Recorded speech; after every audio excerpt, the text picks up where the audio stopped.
ಕರ್ನಾಟಕದ ಎಲ್ಲ ಟಿ ಅಭ್ಯರ್ಥಿಗಳಿಗೂ ಕೂಡ ನಮ್ಮ ಚಾನಲ್ಗೆ ಸ್ವಾಗತ. ಈಗಾಗಲೇ ನಿಮ್ಮ ಪ್ರಿಪ್ರೇಷನ್ಗಳನ್ನು ಮುಗಿಸಿಕೊಂಡು ಈ ಒಂದು ಟಿ ಪರೀಕ್ಷೆಗೆ ಸಿದ್ಧರಾಗಿದ್ದೀರಿ. ಕೇವಲ 2 ದಿನಗಳು ಮಾತ್ರ ಈ ಒಂದು ಪರೀಕ್ಷೆಗೆ ಬಾಕಿ ಉಳಿದಿದ್ದಾವೆ. ಈ ಒಂದು ಹಂತದಲ್ಲಿ ಸಾಕಷ್ಟು ರಿವಿಷನ್ಗಳನ್ನು ಮಾಡುವಂತಹ ಕೆಲಸ ಆಗಿದ್ದೇ ಆದರೆ ಖಂಡಿತವಾಗ್ಲೂ ಈ ಒಂದು ಪರೀಕ್ಷೆಯಲ್ಲಿ ನಾವು ಯಶಸ್ಸನ್ನು ಗಳಿಸಬಹುದು.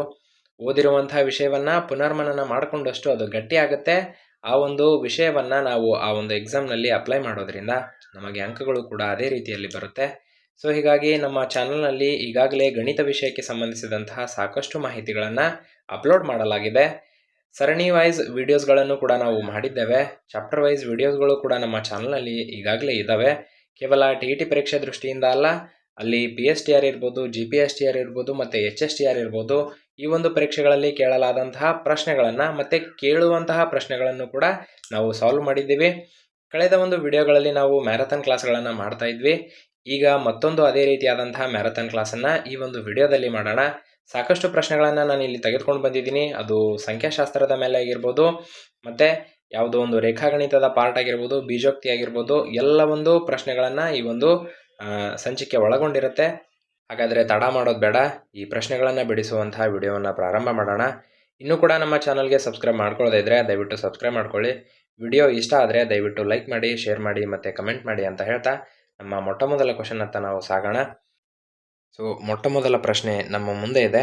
8ರ ಗುಣಲಬ್ಧವನ್ನು ಸೂಚಿಸುವ 3 ಕ್ರಮಾನುಗತ ಸಂಖ್ಯೆಗಳು ಯಾವ್ಯಾವು ಅಂತ ಕೇಳಿದಾನೆ.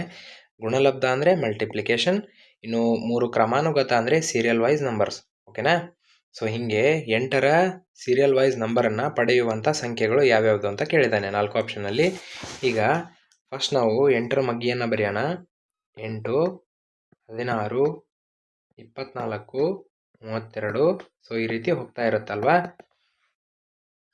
ಓಕೆನಾ? 8 1 8, 8 2 16, 3 24, 8 4 32, 8 ಇಲ್ಲಿ 40. ಸೊ ಈ ರೀತಿ ಸಾಕ್ತಾ ಇರುತ್ತೆ. ಅವರು 3 ಕ್ರಮಾನುಗತ ಅಂದಿದ್ದಾರೆ ಅಂದರೆ ಫಸ್ಟ್ 3 ತೊಗೊಳ್ತೀನಿ ನಾನು. ಯಾವ್ಯಾವುದು? 8, 16, 24 ತೊಗೊಳ್ತೀನಿ. ಓಕೆನಾ? ಸೊ ಇವಾಗ ನೋಡ್ರಿ ಆಪ್ಷನ್ಸನ್ನು ಚೆಕ್ ಮಾಡೋಣ. ಈಗ ಫಸ್ಟ್ ನಂಬರ್ 8 ಅಂದರೆ ಫಸ್ಟ್ ನಂಬರ್ 8x ಅಂತ ಇದೆ. ಓಕೆನಾ? ನಮಗೇನು ಬೇಕು? ಫಸ್ಟ್ ನಂಬರ್ 8 ಅಷ್ಟೇ ಬೇಕು. ಹಾಗಿದ್ರೆ ಈ ಎಕ್ಸ್ನ ಬೆಲೆ ಏನಾಗುತ್ತೆ ಅಂದರೆ 1 ಆಗುತ್ತೆ. ಯಾಕಂದರೆ 8 1 8 ಅಲ್ವಾ? ಕ್ಲಿಯರ್? ಹಾಗಿದ್ರೆ ನಾನು ಎಕ್ಸ್ನ ಬೆಲೆ ಏನು ಹಾಕಿದ್ದೀನಿ? ಇಲ್ಲಿ 1 ಹಾಕಿದ್ದೀನಿ. ಹಾಗಿದ್ರೆ ನೀವು ಈ ಆಪ್ಷನಲ್ಲಿ ಎರಡನೇದು ನೋಡ್ರಿ, x+8 ಅಂತ ಇದೆ. ಅಲ್ಲೂ ಕೂಡ ನೀವು ಒಂದೇ ಹಾಕಬೇಕು. ಯಾಕಂದರೆ ಎಕ್ಸ್ ಬೆಲೆ ನಾವು 1 ಹಾಕಿದ್ದೀವಿ ಅಂದಮೇಲೆ ಅದನ್ನ ನಾವು ಪುಟ್ ಮಾಡ್ತಾ ಹೋಗ್ಬೇಕು ಆ ಇಕ್ವೇಷನಲ್ಲಿ. ಸೊ ಹಾಗಾದರೆ ನೋಡ್ರಿ 1 + 8 = 9 ಆಯಿತು. ಹಾಗಿದ್ರೆ ನೆಕ್ಸ್ಟ್ ನಂಬರ್ ನಮಗೆ 16 ಬರಬೇಕು. ಇದು 9 ಬರ್ತಾ ಇದೆ. ಹಾಗಿದ್ರೆ ಅಲ್ಲ, ಫಸ್ಟ್ ಆಪ್ಷನ್ ಅಲ್ಲ. ಓಕೆ, ಮುಂದಿನ ಚೆಕ್ ಮಾಡಲೇಬೇಡಿ. ಇದು ಕೂಡ ಎಕ್ಸ್ ಅಂತ ಅಂದ್ಕೊಂಡ್ರು ಕೂಡ ಇದು ಬರಲ್ಲ. ಸೆಕೆಂಡ್ ಆಪ್ಷನ್ ನೋಡಿ, ಇನ್ ಕೇಸ್ ನಾನು ಇಲ್ಲಿ 1 ಅಂತ ಕೊಡ್ತಾ ಇದ್ದೇನೆ ಅಂದರೆ 8 1 8 ಆಯಿತು. ಇಲ್ಲಿ 1 ಕೊಟ್ಟರೆ 8 1 8 + 8 16 ಆಯಿತು. ಓಕೆನಾ? ಸರಿ. ಬಟ್ ಮುಂದೆ ನೋಡ್ರಿ, ಇಲ್ಲಿ ನಾನು ಎಕ್ಸ್ ಬೆಲೆ 1 ಅಂತ ಕೊಟ್ಟರೆ 1 + 16 17 ಆಗುತ್ತೆ. ಸೊ ಹಾಗಾದರೆ ಎರಡನೇ ಆಪ್ಷನ್ ಕೂಡ ಅಲ್ಲ. ಓಕೆನಾ? ಇಲ್ಲಿ ಎಕ್ಸ್ ಅಂತಂದರೆ ಮೊದಲನೇದು ನಂಬರ್ ನಮಗೆ 8 ತೊಗೋಬೇಕು ನಾನು, ಹೌದಲ್ವಾ? ಎಕ್ಸ್ ಬೆಲೆ 8 ಹಾಕ್ತೀನಿ. 8 8 16 ಆಯಿತು. ಓಕೆನಾ? 8 8 16 ಆಯಿತು. ಮುಂದೆ ನಾನು 8 ಹಾಕ್ತೀನಿ. 8 + 16 ನೋಡ್ರಿ 24 ಆಯಿತು. ಬಟ್ ಇದು ಆರ್ಡರ್ ವೈಸ್ ಇಲ್ಲ. ಓಕೆನಾ? ಇವಾಗ ಈ +8 +16 +24 ಈ ರೀತಿ ಕೂಡಿಸ್ತಾ ಹೋಗ್ತಾ ಇದ್ದಾರೆ. ಸರಿನಾ? So okay, next fourth one ನೋಡ್ರಿ. ಇಲ್ಲಿ ನಾನು 1 ಅಂತ ಹಾಕಿದ್ರೆ ಆರ್ಡರ್ ವೈಸ್ ಯಾಕಿಲ್ಲ ಅಂದರೆ ಒಮ್ಮೆ 8 ಕೂಡಿಸಿದ್ರೆ ಒಮ್ಮೆ 16 ಕೂಡಿಸ್ತಾ ಇದ್ದಾರೆ. ಹಾಗಿದ್ರೆ ನೀವು ಮುಂದೆ ಮತ್ತೆ 24 ಕೂಡಿಸ್ಬೇಕು. ಓಕೆನಾ? ಆ ರೀತಿ ಆದರೆ ಅದು ನಮಗೆ ಈಗ ಪ್ರಾಬ್ಲಮ್ ಆಗುತ್ತೆ. ಅದಾದಮೇಲೆ ಮತ್ತೆ ಕಷ್ಟ ಕೂಡ ಆಗುತ್ತೆ. ಓಕೆನಾ? ಸೊ ಈಗ ಎಕ್ಸ್ ಬೆಲೆ 1 ಹಾಕ್ರಿ, ಇಲ್ಲಿ ಕೂಡ ಎಕ್ಸ್ ಬೆಲೆ 1 ಹಾಕ್ರಿ. ಈಗ ನೋಡ್ರಿ 8 1 + 1 8 2 ಹಾಗಿದ್ರೆ 16 ಬಂತು. ಈಗ 8 ಎಕ್ಸ್ ಬೆಲೆ ನಾನು ಒಂದೇ ಹಾಕಬೇಕು. 1 + 2 8 1 + 2 3 8 3 24 ನೋಡ್ರಿ. First number 8 8 1 8. ಸೊ ಹಾಗಿದ್ರೆ 8 16 24 ಈ ರೀತಿ ಬರುತ್ತೆ. ನಾವು ಈ ಪ್ಯಾಟರ್ನನ್ನು ಮೇಂಟೈನ್ ಮಾಡಿದ್ದೇ ಆದರೆ ನೋಡ್ರಿ 8 x + 4 ಅಂತ ಹಾಗೆ ತೊಗೊಳ್ತೀನಿ. ಓಕೆನಾ? ಓಕೆ, ಇಲ್ಲಿ ನಾನು 1 + 4 ಅಂತ ಬರೆದ್ರೆ 8 5 40 ನೋಡ್ರಿ. ಈ ಪ್ಯಾಟರ್ನನ್ನು ಯೂಸ್ ಮಾಡ್ಬೋದಾ? ಬಟ್ ಇನ್ ಕೇಸ್ ನಾವೇನಾದರೂ ಇದನ್ನು ತೊಗೊಂಡ್ರೆ ನೋಡ್ರಿ, ಒಮ್ಮೆ ಎಕ್ಸ್ ಪ್ಲಸ್ 8 ಕೂಡಿಸ್ಬೇಕು, ಎಕ್ಸ್ ಪ್ಲಸ್ 16 ಕೂಡಿಸ್ಬೇಕು. ಓಕೆ, ಸೊ ಹಾಗಾದರೆ ಇವೆರಡು ಆಪ್ಷನ್ಗಳಲ್ಲಿ ನಮಗೆ ಉತ್ತರ ಸಮಂಜಸ ಆಗಿದ್ದು ಫೋರ್ತ್ ಆಪ್ಷನ್. ಈಸಿ ಇದೆ ಅಲ್ವಾ ಇದು? ಕ್ಲಿಯರ್? ಅರ್ಥ ಆಯ್ತಾ? ಸರಿ, ನೆಕ್ಸ್ಟ್. ಸೊ ಇಲ್ಲಿ ಎರಡು ಆಪ್ಷನ್ ಕೂಡ ಕರೆಕ್ಟ್ ಅಂತ ಅನ್ಸುತ್ತೆ, ಬಟ್ ಪ್ಯಾಟರ್ನ್ ವೈಸ್ ಇರೋದಂದ್ರೆ ಇದು ನೋಡ್ರಿ, 8 ಕಾಮನ್ ತೆಗಿತಾ ಹೋಗ್ತಾ ಇದ್ದಾರೆ. ಓಕೆನಾ? ಸೊ ಹಾಗಾಗಿ ನಾವು ಫೋರ್ತ್ ಆಪ್ಷನ್ ಈಸ್ ರೈಟ್ ಅಂತ ಹೇಳ್ಬೋದು ಎರಡು ಆಪ್ಷನ್ಗಳಲ್ಲಿ. Next question. √2 plus √6 whole square minus √2 minus √6 whole square ಅಂತ ಹೇಳಿದ್ದಾರೆ. ಸೊ ಈಗ ಈ ರೂಟ್ ಹಿಂಗೇನಾದರೂ ಬಂದ್ಬಿಟ್ರೆ ಇದನ್ನು ನಾವು ಮೊದಲಿಗೆ ಏನಂತ ತಗೊಳ್ಳೋಣ ಅಂದರೆ ಎ ಅಂತ ತಗೋಬೋದಾ? ನೋಡ್ರಿ, ಇದು ಕೂಡ ಎ, ಇದನ್ನು ಬಿ ಅಂತ ತಗೊಳ್ತೀನಿ. ಇದು ಎ ಅಲ್ವಾ, ಸೇಮ್ ಹಾಗೆ ಇದೆ, ಇದು ಬಿ ಇದೆ. ಹಾಗಿದ್ರೆ ನೋಡ್ರಿ, ಈಗ ಸೂತ್ರ ಒಂದು ಬರುತ್ತೆ ಅನ್ಕೊಂಡಿದ್ದೀನಿ. ನೋಡೋಣ, A plus B whole square, ಓಕೆನಾ, minus A minus B whole square. ನೋಡ್ರಿ, ಪ್ಯಾಟರ್ನ್ ಹೆಂಗಿದೆ, A plus B whole square minus A minus B whole square ಅಂತ ಇದೆ. ಸೊ ಇದರ ಸೂತ್ರ ಡೈರೆಕ್ಟ್ ಗೊತ್ತು ನಮಗೆ, 4ab. ಸರ್ ಇದು ಹೆಂಗೆ ಬಂತು ಬಿಡ್ಸೋಣವಾ? ನೋಡ್ರಿ, A plus B whole square ಅಂದರೆ A square plus B square plus 2ab minus ನೋಡ್ರಿ, A minus B whole square ಏನು, A square plus B square minus 2ab. ಓಕೆನಾ? ಇದನ್ನು ಸಿಂಪ್ಲಿಫೈ ಮಾಡ್ತಾ ಇದ್ದೀವಿ. 4ab ಹೇಗೆ ಬಂತು ಅಂತ ಡೈರೆಕ್ಟ್ ಫಾರ್ಮುಲಾ ಬರೆದಿದ್ದೀನಿ. ಓಕೆನಾ? ಈ 4ab ಹೇಗೆ ಬರುತ್ತೆ ಅಂತ ತಿಳಿಸ್ತಾ ಇದ್ದೀವಿ. A square plus B square plus 2ab minus A square, ಯಾಕೆ ಮಲ್ಟಿಪ್ಲೈ ಮಾಡ್ತಾ ಇದ್ದೀವಿ ಮೈನಸನ್ನು, minus B square minus into minus plus 2ab. ನೋಡ್ರಿ, A square minus A square cancel ಆಯಿತು, B square minus B square cancel ಆಯಿತು, 2ab plus 2ab is 4ab. Direct formula ಇದು. ಓಕೆನಾ? ನೆನ್ಪಿಟ್ಕೋಬೇಕು ನಿತ್ಯ ಸಮೀಕರಣಗಳಲ್ಲಿ. ಹಾಗಿದ್ರೆ ಎ ಅಂದರೆ ಏನು ಹೇಳ್ರಿ?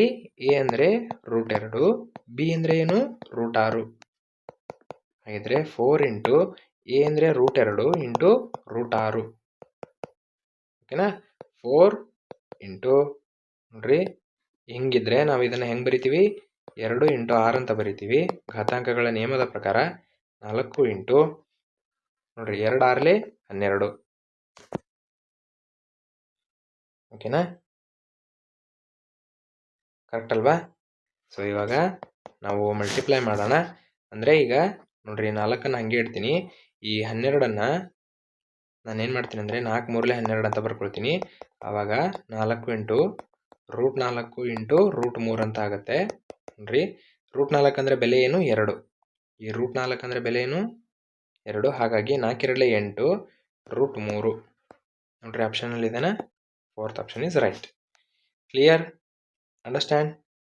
ಸೊ ಫಾರ್ಮುಲಾ, ಡೈರೆಕ್ಟ್ ಫಾರ್ಮುಲಾ ನೆನ್ಪಿಟ್ಕೋಬೇಕು. ಇಲ್ಲಿಂದ ನಮಗೆ ತುಂಬಾ ಯೂಸ್ ಆಗುತ್ತೆ. A plus B whole square minus A minus B whole square ಅಂದರೆ 4ab ಡೈರೆಕ್ಟ್. ಈ ರೀತಿ ಮಾಡಿದ್ರೂ ಬರುತ್ತೆ, but lengthy process, time waste. Next, 4m² plus n² is equal to 40 ಮತ್ತು mn ಇಸ್ ಈಕ್ವಲ್ ಟು 6 ಆದರೆ 2m ಪ್ಲಸ್ n ಬೆಲೆ ಏನು ಅಂತ ಕೇಳಿದ್ದಾರೆ. ಓಕೆ, ಸೊ ಇಲ್ಲಿ ಈ ರೀತಿ ಕೊಟ್ಟರು ಅಂದರೆ ನೋಡ್ರಿ, ಈ ಪ್ಲಸ್ ಮತ್ತು ಇಂಟು ಏನಾದರೂ ಬಂದರೆ ಇದು ನಿತ್ಯ ಸಮೀಕರಣಗಳಾಗಿರುತ್ತಾ ಅಂತ ಟ್ರೈ ಮಾಡಬೇಕು. ಓಕೆನಾ? ಅದರಲ್ಲೂ ಕೂಡ 2m ಪ್ಲಸ್ n ಅಂತ ಕೇಳಿದಾನೆ. 2m ಪ್ಲಸ್ n ಅಂತೆ. ಈಗ ನೋಡ್ರಿ, m plus n whole square ಸೂತ್ರ ಏನು, ಸುಮ್ಮನೆ ಹಾಗೆ m plus n whole square ಸೂತ್ರ ಏನು, m² plus n² plus 2mn. ಓಕೆನಾ? ಬಟ್ ಅವ್ರು ಇಲ್ಲಿ ಕೇಳ್ತಾ ಇರೋದು 2mn ಅಂತ ಇದೆ. ಹಾಗಿದ್ರೆ 2m plus n whole square ಸೂತ್ರ ಮಾಡೋಣ. ಅಂದರೆ ಇದು ಎ ಇದ್ದಂಗೆ 2m ಪ್ಲಸ್ ಬಿ ಅಂದರೆ n ಇದ್ದಂಗೆ. ಓಕೆನಾ? ಫಾರ್ಮುಲಾ ಏನು, 2m ಹೋಲ್ ಸ್ಕ್ವೇರ್ ಅಂದರೆ A square plus B square ಅಂದರೆ n² ಪ್ಲಸ್ 2 ಎ ಅಂದರೆ 2m, ಬಿ ಅಂದರೆ n. ಅರ್ಥ ಆಯ್ತಾ ಇದು ಯಾವ ರೀತಿ ಅಂತ? ಸೊ ಹಾಗಿದ್ರೆ 2m plus n whole square ಹಾಗೆ ಇಡೋಣ ಇಸ್ ಈಕ್ವಲ್ ಟು, ನೋಡ್ರಿ ಏನಾಯಿತು, 2m ಹೋಲ್ ಸ್ಕ್ವೇರ್ ಅಂದರೆ 4m² ಆಯಿತಾ, plus n² plus 2 into 2 4mn. Understand? 2m plus n whole square is equal to ನೋಡ್ರಿ ಇಲ್ಲಿ ಕೊಟ್ಬಿಟ್ಟಿದ್ದಾರೆ ಅವರು 4m square plus n square ಅಂದರೆ 40. ಇದಿಷ್ಟು ಅಂದರೆ 40 ಪ್ಲಸ್ 4 ಮತ್ತೆ mn ಅಂದರೆ ಏನು 6 ಅಂತೆ. mn ಅಂದರೆ 6. ಸೊ ಹಿಂಗೆ ಬರಿತೀವ 46 ಆಗುತ್ತಾ? No, you have to apply the brackets. 2m plus n whole square is equal to 40 plus ಕೂಡಿಸ್ಬಾರ್ದು, ಯಾಕಂದರೆ ಇಲ್ಲಿ ತೋಡ್ಮಾಸ್ ನಿಯಮದ ಪ್ರಕಾರ ನೀವು ಮಲ್ಟಿಪ್ಲಿಕೇಶನನ್ನು ಮೊದಲಿಗೆ ಮಾಡಬೇಕು, ಅದಾದಮೇಲೆ ಕೂಡಿಸ್ಬೇಕು. ಹಾಗಿದ್ರೆ 4 24, 2m plus n whole square is equal to 40 24 64 ಆಯಿತು. 2m plus n whole square is equal to square ಇದೆ ಅಲ್ವಾ, ಈ ಸ್ಕ್ವೇರನ್ನು ನಾವೇನು ಮಾಡೋಣ, ರೂಟ್ ಆಗಿ ಪರಿವರ್ತನೆ ಮಾಡಿಬಿಡೋಣ. ರೂಟ್ 64 ಆಗುತ್ತೆ. ಅಂದರೆ ಇದು ಸ್ಕ್ವೇರ್ ಈ ಕಡೆ ಬಂದರೆ ರೂಟ್ ಆಗುತ್ತೆ, ವರ್ಗ ಇದ್ದಿದ್ದು ಈ ಕಡೆ ಬಂದರೆ ವರ್ಗಮೂಲ ಆಗುತ್ತೆ. ಹಾಗಿದ್ರೆ 2m plus n is equal to root of 64 is 8. ಅದನ್ನೇ ಕೇಳಿದ್ದಾರೆ ಅವರು, ಕೇಳಿದ್ದಾರೆ. ಸೊ ಹಾಗಿದ್ರೆ answer is 8. Understand? Next question. ಒಂದು ವರ್ಗದ ವಿಸ್ತೀರ್ಣವು x square plus 10x plus 25 ಚದುರಮಾನ ಆದರೆ ಪ್ರತಿ ಬಾಹುವಿನ ಉದ್ದ ಎಷ್ಟು ಅಂತ ಕೇಳಂಗೆ. ಓಕೆ, ಕೇಳಿದ್ದಾರೆ. ಸೊ ಇಲ್ಲಿ ಒಂದು ವರ್ಗದ ವಿಸ್ತೀರ್ಣ ಅಂದರೆ, ವರ್ಗ ಅಂದ್ರೆ ಏನು, ಸ್ಕ್ವೇರ್. ಓಕೆನಾ, ಒಂದು ಸ್ಕ್ವೇರ್ ಇದೆ. ಓಕೆ, ಒಂದು ಸ್ಕ್ವೇರ್ ಇದೆ. ಈ ಸ್ಕ್ವೇರ್ನ ಟೋಟಲ್ ವಿಸ್ತೀರ್ಣ ಏರಿಯಾನೇ ಕೊಟ್ಟುಬಿಟ್ಟಿದ್ದಾರೆ. ಏರಿಯಾ ಎಷ್ಟಂತೆ, X square plus 10x plus 25. ನೋಡ್ರಿ ಈ ರೀತಿ ಇದೆ. ಈಗ ಅದರ ಒಂದು ಪ್ರತಿಬಾಹುವಿನ ಉದ್ದ ಅಂತ ಹೇಳಿದ್ದಾರೆ.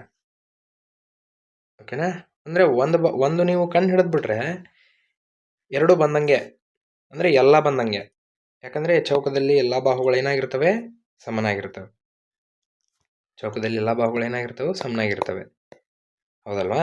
ಸೊ ಹಾಗಾದರೆ ಇದನ್ನು ನೋಡ್ರಿ, ಇದು ಯಾವ ರೀತಿ ಇದೆ ಅಂದರೆ, ಈಗ a plus B whole square formula ಏನು, a plus B whole square formula ಏನು ಕಲ್ತಿದ್ದೀವಿ, a square plus B square plus 2ab. ಹಾಗಿದ್ರೆ ಇದನ್ನು ನೋಡ್ರಿ, ನಾನು ಇದರಲ್ಲಿ ಎಕ್ಸ್ ಅಂತ ತಗೊಳ್ತೀನಿ, ಎ ಅಂದರೆ ಪ್ಲಸ್ ಆರ್ಡರ್ ವೈಸ್ ಬರೀರಿ. ಓಕೆನಾ, ಬಿ ಸ್ಕ್ವೇರ್ ಅಂದರೆ 25 ಪ್ಲಸ್ 2ab. 2ab ಅಂದರೆ 10x ಅಂತ ಬರ್ಕೊಳ್ತೀನಿ. ಇವಾಗ ಎಕ್ಸ್ ಪ್ಲಸ್ 5 ಹೋಲ್ ಸ್ಕ್ವೇರ್ ಅಂತ ಆಗುತ್ತಾ ನೋಡ್ರಿ. ಯಾಕಂದರೆ ಎ ಅಂದರೆ ಏನು, ಎಕ್ಸ್.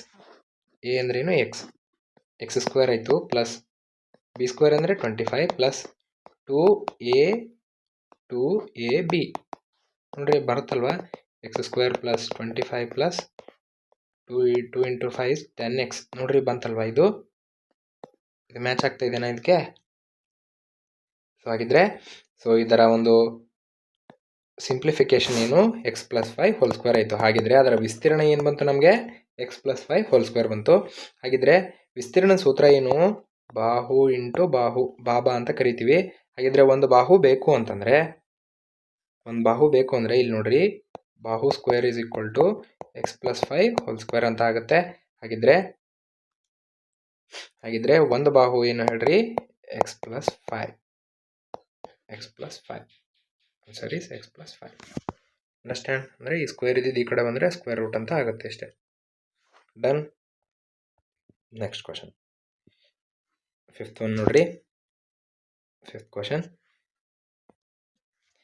12ರಿಂದ 30ರವರೆಗಿನ ಅವಿಭಾಜ್ಯ ಸಂಖ್ಯೆಗಳ ಮಧ್ಯಾಂಕ ಅಂದಿದ್ದಾರೆ. 12ರಿಂದ 30ರವರೆಗಿನ ಅವಿಭಾಜ್ಯ ಸಂಖ್ಯೆಗಳು. ಅವಿಭಾಜ್ಯ ಸಂಖ್ಯೆ ಅಂದರೆ ಪ್ರೈಮ್ ನಂಬರ್ಸ್. ಏನು ಪ್ರೈಮ್ ನಂಬರ್ಸ್ ಅಂದರೆ, ಅವಿಭಾಜ್ಯ ಸಂಖ್ಯೆಗಳಂದರೆ ಯಾವುದೇ ಮಗ್ಗಿಯಲ್ಲಿ ಇರಲಾರದ ಸಂಖ್ಯೆಗಳು, ಬೇಸಿಕ್. ಹಾಗಿದ್ರೆ ನೋಡ್ರಿ, 12ರಿಂದ ನಾನು ಹಾಗೆ ನಂಬರ್ ಬರೀತೀನಿ. 12, 13, 14, 15, 16, 17, 18, 19, 20, 21, 22, 23, 24, 25, 26, 27, 28, 29, 30. ಓಕೆನಾ? ಸೊ ಕನ್ಫ್ಯೂಷನ್ ಬೇಡ ಅನ್ನೋಕ್ಕೆ ಇಷ್ಟು ನಂಬರ್ ಬರೆದಿದ್ದೀನಿ. ಡೈರೆಕ್ಟಾಗಿ ಬರಿಬೋದು. ಓಕೆನಾ? ಆಲ್ರೆಡಿ ನಿಮಗೆ ಕೆಲವೊಂದಿಷ್ಟು ಜನಕ್ಕೆ ರೂಢಿಯಾಗಿರುತ್ತೆ, ಆಲ್ರೆಡಿ ನೆನಪಿರೋದ್ರಿಂದ ಡೈರೆಕ್ಟಾಗಿ ಬರೀತಾರೆ. ಸೊ ನಾವಿಲ್ಲಿ 1 ಬೈ 1 ಅರ್ಥ ಮಾಡ್ಕೊಳ್ತಾ ಹೋಗೋಣ. ಇದರಲ್ಲಿ ಸಮಸಂಖ್ಯೆಯನ್ನು ಕ್ಯಾನ್ಸಲ್ ಮಾಡಿಬಿಡ್ರಿ. ಯಾಕೆ ಸಮಸಂಖ್ಯೆ ಕ್ಯಾನ್ಸಲ್ ಮಾಡಬೇಕು? ಎಲ್ಲ ಸಮಸಂಖ್ಯೆಗಳು 2ರಿಂದ ಭಾಗ ಹೋಗುತ್ತವೆ. ಹೋಯ್ತು ಹಾಗಿದ್ರೆ. ಸೊ ಈಗ ನೋಡ್ತಾ ಹೋಗೋಣ, ಯಾವುದು ಮಗ್ಗಿಯಲ್ಲಿ ಇಲ್ಲದೇ ಇರುವಂಥ ಸಂಖ್ಯೆಗಳನ್ನು ನೋಡ್ತಾ ಹೋಗೋಣ. ಸೊ ಈಗ 13 ಯಾವುದೇ ಮಗ್ಗಿಯಲ್ಲಿಲ್ಲ, ಚೆಕ್ ಮಾಡ್ಕೋಬೋದು. 15 3ರಿಂದ ಭಾಗ ಆಗುತ್ತೆ, ಇದು ಕೂಡ ಅಲ್ಲ. ಅದಾದಮೇಲೆ 17 ಯಾವುದೇ ಮಗ್ಗಿಯಲ್ಲಿಲ್ಲ, ಬೇಕಂದರೆ ಚೆಕ್ ಮಾಡಿರಿ. 19 ಕೂಡ ಯಾವುದೇ ಮಗ್ಗಿಯಲ್ಲಿಲ್ಲ. ಅದಾದಮೇಲೆ 21 3ರ ಮಗ್ಗಿಯಲ್ಲಿದೆ, 7ರ ಮಗ್ಗಿಯಲ್ಲಿದೆ. 23 ಇದೇನಾ? ಇಲ್ಲ. ಓಕೆನಾ? 25 ಕೂಡ ಅಲ್ಲ, ಯಾಕಂದರೆ 5 ಬಂದರೆ 5ರಿಂದ ಭಾಗ ಹೋಗುತ್ತೆ. 27 ಮತ್ತು 3 27. ಓಕೆ ಅದಲ್ವಾ? 29 ಯಾವುದಾದ್ರೂ ಮಗ್ಗಿಯಲ್ಲಿದೆನಾ? ಸೊ ಇಲ್ಲ. ಓಕೆ, ಸೊ ಹಾಗಾದರೆ ನಮಗೆ ಬರುವಂತಹ ಅವಿಭಾಜ್ಯ ಸಂಖ್ಯೆಗಳು 5. ಓಕೆ, ಸೊ ಇದರಲ್ಲಿ ನಮಗೆ ಮಧ್ಯಾಂಕ ಯಾವುದು ಹೇಳ್ರಿ? ಯಾವುದು ಮಧ್ಯಾಂಕ ಬರುತ್ತೆ? 19 ಮಧ್ಯದ ಸಂಖ್ಯೆ, ಮಧ್ಯಾಂಕ. Okay fine. ನೆಕ್ಸ್ಟ್ 8 6 9 ಎಕ್ಸ್ ಮತ್ತು 12 ಈ ಸಂಖ್ಯೆಗಳ ಸರಾಸರಿ 10 ಆದರೆ ಎಕ್ಸ್ನ ಬೆಲೆ ಏನು ಅಂತ ಕೇಳಿದ್ದಾರೆ. ಓಕೆನಾ? ಸೊ ಟೋಟಲ್ ಇವನ್ನ ಸರಾಸರಿ ಹೆಂಗೆ ಕಂಡು ಹಿಡಿತೀವಿ? ಎಲ್ಲ ಸಂಖ್ಯೆಗಳನ್ನು ಕೂಡಿಸ್ತೀವಿ, ಕೊಟ್ಟಿರುವಂಥ ದತ್ತಾಂಶಗಳನ್ನು ಕೂಡಿಸ್ತೀವಿ, ಪ್ಲಸ್ ಎಕ್ಸ್ ಪ್ಲಸ್ 12 ಅಲ್ವಾ? 12 ಅಪಾನ್ 1 2 3 4 5 5 ನಂಬರ್ ಇದ್ದಾವೆ. ಸರಾಸರಿನೇ ಕೊಟ್ಟುಬಿಟ್ಟಿದ್ದಾರೆ ಅಂದಮೇಲೆ ಸರಾಸರಿ ಇದ್ದಲ್ಲಿ ನಾನು 10 ಅಂತ ಹಾಕ್ಕೊಳ್ತೀನಿ. 10 = 8 6 14, 14 1 9, 23, 23 1 12, 35 ಅಪಾನ್ 5. ಓಕೆ, ಪ್ಲಸ್ ಎಕ್ಸ್ ಅಂತ ಬರುತ್ತೆ ಮೇಲ್ಗಡೆ. ಓಕೆನಾ? ಸೊ ಇದನ್ನು ಮಲ್ಟಿಪ್ಲೈ ಮಾಡಿರಿ, ಕ್ರಾಸ್ ಮಲ್ಟಿಪ್ಲೈ ಮಾಡಿದ್ರೆ 15 50 = 35 ಪ್ಲಸ್ ಎಕ್ಸ್. ಈ 35 ಈ ಕಡೆ ಬಂದರೆ 50 - 35 = ಎಕ್ಸ್. ಸೊ 50ರಲ್ಲಿ 35 ಕಳೆದ್ರೆ 15 = ಎಕ್ಸ್. ಹಾಗಿದ್ರೆ ಎಕ್ಸ್ನ ಬೆಲೆ 15. ನೆಕ್ಸ್ಟ್ ಈಸಿ ಇದೆ. ಮುಂದೆ ಸೊ ನೋಡ್ರಿ, ನೆಕ್ಸ್ಟ್ ಕ್ವಶನ್. -4ರಿಂದ 4ರವರೆಗಿನ ಪೂರ್ಣಾಂಕಗಳ ಸರಾಸರಿ. ಇದು ಪೂರ್ಣಾಂಕ ಅಂತ ಆಗಬೇಕು. ಪೂರ್ಣಾಂಕಗಳ ಸರಾಸರಿ ಏನು ಅಂತ ನನಗೆ. ಓಕೆನಾ? ಇಂಟಿಜರ್ಸ್ ಎವರೇಜ್ ಏನು ಅಂತ ಕೇಳಿದ್ದಾರೆ. ಅದು ಕೂಡ -4ರಿಂದ 4 ಅಂತೆ. ಹಾಗಿದ್ರೆ -4ರಿಂದ ಅಂದರೆ ನೋಡ್ರಿ, -4ರಿಂದ ಅಂದರೆ ನಾನು -4, -3, -2, -1, 0, 1, 2, 3, 4 ಕರೆಕ್ಟ್ ಅಲ್ವಾ? ಬರ್ಕೊಂಡಿದ್ದೀನಿ, ಯಾಕಂದರೆ ಸಂಖ್ಯಾ ರೇಖೆ ಮೇಲೆ ಇದೇ ಇರುತ್ತೆ. ಸೊ ಇವುಗಳ ಸರಾಸರಿ ಎಂದಿದ್ದಾನೆ. ಹಾಗಿದ್ರೆ ಇವನಿಷ್ಟನ್ನು ನಾವೇನು ಮಾಡ್ಬೇಕು? ಇವಾಗ ಕೂಡಿಸ್ಬೇಕು. ಓಕೆನಾ? ಕೂಡಿಸ್ಬೇಕು.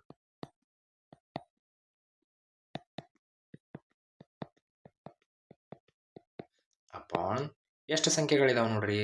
1 2 3 4 5 6 7 8 9 9 ಸಂಖ್ಯೆಗಳಿದ್ದಾವೆ. ಇದರ ಸರಾಸರಿ ಬೇಕು ನಮಗೆ, ಹೌದಲ್ವಾ? ಸೊ ಈಗ ನೋಡ್ರಿ, ಇಲ್ಲಿ ಪ್ಲಸ್ ಇಂಟು ಮೈನಸ್ ಮೈನಸ್ಸೇ ಆಗುತ್ತೆ. ಹಾಗಿದ್ರೆ ಈ -4 +4 ಕ್ಯಾನ್ಸಲ್ ಆಯಿತು, ಈ -3 +3 ಕ್ಯಾನ್ಸಲ್ ಆಯಿತು, ಈ -2 ಈ +2 ಕ್ಯಾನ್ಸಲ್ ಆಯಿತು, ಈ -1 +1 ಕ್ಯಾನ್ಸಲ್ ಆಯಿತು. ಉಳಿದಿರೋದು 0/9. ಹಾಗಿದ್ರೆ ಸರಾಸರಿ ನೋಡ್ರಿ, 0ನ್ನ ಯಾವುದಾದ್ರೂ ಸಂಖ್ಯೆ ಭಾಗಿಸ್ತಾ ಇದೆ ಅಂದರೆ ಅದರ value is 0. 0 by anything is 0. ಹಾಗಿದ್ರೆ ಇದರ ಸರಾಸರಿ 0. ಓಕೆನಾ? ಫೈನ್.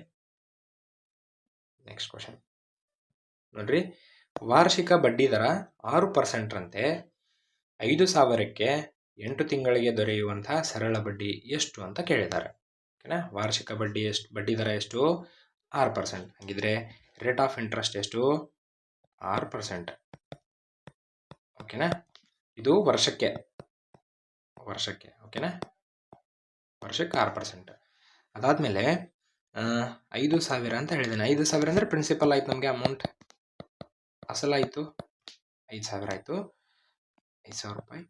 ಸೊ ಈಗ 8 ತಿಂಗಳಿಗೆ ಅಂದಿದ್ದಾನೆ. ಹಾಗಿದ್ರೆ ಟೈಮ್ ಎಷ್ಟು ಕೇಳಿದ್ದಾನೆ? 8 ತಿಂಗಳಿಗೆ ಕೇಳಿದ್ದಾನೆ.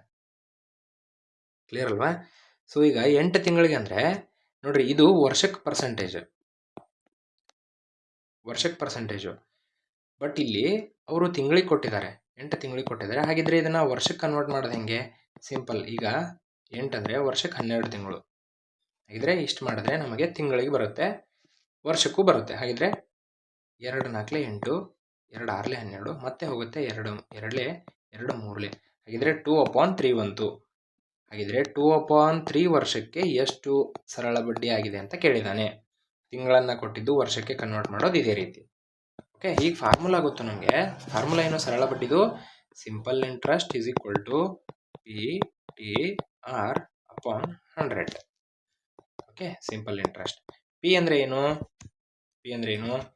ಪ್ರಿನ್ಸಿಪಲ್ 5,000 ಅಸಲು ಇಂಟು ಕಾಲ 2/3 ಅಂತೆ ಇಂಟು ರೇಟ್ 6% ನೋಡ್ರಿ ಇಂಟು 100. ಕ್ಲಿಯರ್? ಇಂಟು 100. ಓಕೆನಾ? ಸಾರಿ, ಅದು ಮಿಸ್ಟೇಕ್ ಆಗ್ತಾ ಇದೆ. ಸಾರಿ. ಸೊ ಈಗ ಈ 0ಗೆ ಈ 0 ಹೋಯ್ತು, ಈ 0ಗೆ ಈ 0 ಹೋಯ್ತು, ಹೌದಲ್ವಾ? 3 ಒಂದೇ 3 ಎರಡಲೆ. ಹಾಗಿದ್ರೆ ಮೇಲ್ಗಡೆ 50 ಇಂಟು 2 ಇಂಟು 2 ಉಳ್ಕೊಂಡಿದೆ. ಅಂಡರ್ಸ್ಟ್ಯಾಂಡ್ ಆಗ್ತಾ ಇದೆನಾ? 52 100, 100 2 200. ಹಾಗಿದ್ರೆ ಸಿಂಪಲ್ ಇಂಟ್ರೆಸ್ಟ್ ಎಷ್ಟು? 200. ನೀವೇನಾದರೂ ಟೈಮನ್ನು 8 ಅಂತ ಹಾಕಿಬಿಟ್ರೆ ಆನ್ಸರ್ ತಪ್ಪು ಬರುತ್ತೆ. It's totally wrong. ಓಕೆನಾ? 8 ತಿಂಗಳಿದ್ದನ್ನು ವರ್ಷಕ್ಕೆ ಕನ್ವರ್ಟ್ ಮಾಡೋದು ಹೆಂಗೆ? 8/12 ಅಂದರೆ, ಸೊ ಇಲ್ಲಿ ಮಾಡಿದ್ದೀವಿ 2/3 ಬಂತು. 4 2 4 3 ಡೈರೆಕ್ಟ್. ಓಕೆನಾ? ಸರಿ, ನೆಕ್ಸ್ಟ್ ಕ್ವಶನ್. ಒಂದು ವಸ್ತುವಿಗೆ ನಮೂದಿತ ಬೆಲೆ 120. ಓಕೆ, ಅದಕ್ಕೆ ಅನುಕ್ರಮವಾಗಿ ರಿಯಾಯಿತಿ 15% ಮತ್ತು 10% ನೀಡಿದರೆ ವಸ್ತುವಿನ ಮಾರಿದ ಬೆಲೆ ಎಷ್ಟು ಅಂತ ಕೇಳಿದ್ದಾನೆ. ಈಗ ಒಂದು ವಸ್ತುವಿಗೆ ನಮೂದಿತ ಬೆಲೆ 120 ಅಂತೆ. ಒಂದು ವಸ್ತು, ಯಾವುದೋ ಒಂದು ವಸ್ತು ಇದೆ, ಅದಕ್ಕೆ ಬೆಲೆ 120. ಓಕೆನಾ? ಸೊ ಇದಕ್ಕೆ ಅವರು ಎಷ್ಟು ಪರ್ಸೆಂಟ್ ರಿಯಾಯಿತಿ ಕೊಡ್ತಾ ಇದ್ದಾರೆ? ಅನುಕ್ರಮವಾಗಿ ರಿಯಾಯಿತಿ 15% ಕೊಡ್ತಾ ಇದ್ದಾರೆ. ಅದಾದ ಮೇಲೆ ಮತ್ತೆ 10% ಕೊಡ್ತಾರೆ. ಹಾಗಿದ್ರೆ ಕೊಟ್ಟ ಮೇಲೆ ಅದನ್ನು ಮಾರ್ತಾರಲ್ವಾ, ಮಾರಿದ ಬೆಲೆ ಎಷ್ಟು ಅಂತ ಕೇಳ್ದಂಗೆ. ಹಾಗಿದ್ರೆ ನೀವು ಅಂದ್ಕೊಳ್ಬಹುದು, ಈಗ ಟೋಟಲ್ ಪರ್ಸೆಂಟೇಜ್ ಆಫ್ ಡಿಸ್ಕೌಂಟ್ ಎಷ್ಟು ಅಂದರೆ 25% ಅಂತ ಅಂದ್ಕೊಳ್ತೀರಿ. ತಪ್ಪು, ರಾಂಗ್. ಓಕೆನಾ? ರಾಂಗ್. ಏನಂದರೆ ಫಸ್ಟ್ಗೆ ನಾವು ಮೊದಲಿಗೆ ರಿಯಾಯಿತಿ 15% ಕಂಡು ಹಿಡಿಯೋಣ. ಈಗ 120ಕ್ಕೆ 15% ಅಂದರೆ 15/100. ಓಕೆನಾ? ಈ 0ಗೆ ಈ 0 ಹೋಗುತ್ತೆ. 2 6 12, 2 5 10, 5 1 5 3. ಹಂಗಿದ್ರೆ 6 3 18 ಬಂತು. ಕ್ಲಿಯರಾ? ಅರ್ಥ ಆಗ್ತದೇನಾ? ಹಾಗಿದ್ರೆ ಈ 120 ರೂಪಾಯಿಗೆ 15% ಅಪ್ಲೈ ಮಾಡಿದ ಮೇಲೆ 15% ಅಪ್ಲೈ ಮಾಡಿದ ಮೇಲೆ ಅದರಲ್ಲಿ 18 ರೂಪಾಯಿ ತೆಗೆದಿದ್ದಾರೆ. ಹಾಗಿದ್ರೆ 120ರಲ್ಲಿ 18 ರೂಪಾಯಿ ತೆಗೆದ್ರೆ ನೋಡ್ರಿ, 10ರಲ್ಲಿ 8 ಹೋದರೆ 2, 2ರಲ್ಲಿ 2 ಹೋದರೆ 0, 1. ಹಾಗಿದ್ರೆ 15% ರಿಯಾಯಿತಿ ಕೊಟ್ಟ ಮೇಲೆ ಅದ್ರ ಬೆಲೆ ಎಷ್ಟು ಹೇಳ್ರಿ? 102 ರೂಪಾಯಿ. ಇದಕ್ಕೆ ನೀವು 10% ತೆಗಿಬೇಕು. ನೋಡ್ರಿ, 102ರಲ್ಲಿ 10% ಅಂತೆ. ಇವಾಗ ಈ 0ಗೆ ಈ 0 ಹೋಯ್ತು. ಹಾಗಿದ್ರೆ ಎಷ್ಟು ಬರುತ್ತೆ ನೋಡ್ರಿ? 2 5 10, 2 1 2, 2 5 10. ಹಾಗಿದ್ರೆ 51/5 ಬಂತು. ಓಕೆನಾ? ಸೊ 51/5, 5 10 50, 1 ಉಳಿತು, 0.5 2 10. ಹಾಗಿದ್ರೆ ಎಷ್ಟು ಬಂತು ಹೇಳ್ರಿ? ಸೊ 10.2 ಏನು ಮಾಡಿದ್ದಾರೆ ಅವರು? ಮತ್ತೆ ಡಿಸ್ಕೌಂಟ್ ಆಗಿ ನೀಡ್ತಾ ಇದ್ದಾರೆ 10%ಅಲ್ಲಿ. ಹಾಗಿದ್ರೆ 102ರಲ್ಲಿ 10.2 ಕಳೀರಿ. ಹಾಗಿದ್ರೆ 10ರಲ್ಲಿ 2 ಹೋದರೆ 8, 0.2, 2ರಲ್ಲಿ 1 ಹೋದರೆ 1. ಓಕೆನಾ? ಈಗ ಮತ್ತೆ 10ರಲ್ಲಿ 1 ಹೋದರೆ 9. ಹಾಗಿದ್ರೆ 91.8 ರೂಪಾಯಿ ಅಷ್ಟು ಅವ್ರು ಏನು ಮಾಡಿದ್ದಾರೆ? ಆ ವಸ್ತುವನ್ನು ಮಾರಿದ್ದಾರೆ. ಓಕೆನಾ? ಸೊ ನೀವೇನಾದರೂ 125ಕ್ಕೆ 25% ಮಾಡಿದರೆ ಇಟ್ಸ್ ರಾಂಗ್. ಮೊದಲಿಗೆ 15% ಕಂಡು ಹಿಡ್ಕೊಳ್ರಿ, ಅದು 102 ಆಯಿತು. ಮತ್ತೆ ಅದರಲ್ಲಿ 10% ಅಂದರೆ 10.2 ರೂಪಾಯಿ ಆಯಿತು. ಹಾಗಿದ್ರೆ 102.0ದಲ್ಲಿ 10.2 ತೆಗೆದ್ರೆ 91.8 ಉಳಿಯುತ್ತೆ. Understand? So next question. 15/16, 5/6 minus 1/2 whole divided by 10/11 ಅಂತ ಇದೆ. ಓಕೆನಾ? ಸೊ ಇವಾಗ ಸಿಂಪ್ಲಿಫೈ ಮಾಡಿರಿ ಅಂತ ಈಸಿಯಾಗಿ ಕೇಳಿದ್ದಾರೆ. ಓಕೆನಾ? ಈಸಿಯಾಗಿ ಮಾಡ್ಬೋದು. ಹೀಗೆ ನೋಡ್ರಿ, 15/16. ಸೊ ಫಸ್ಟ್ ಈ ಬ್ರಾಕೆಟಲ್ಲಿರೋದನ್ನು ಬಿಡಿಸ್ಕೊಳ್ರಿ.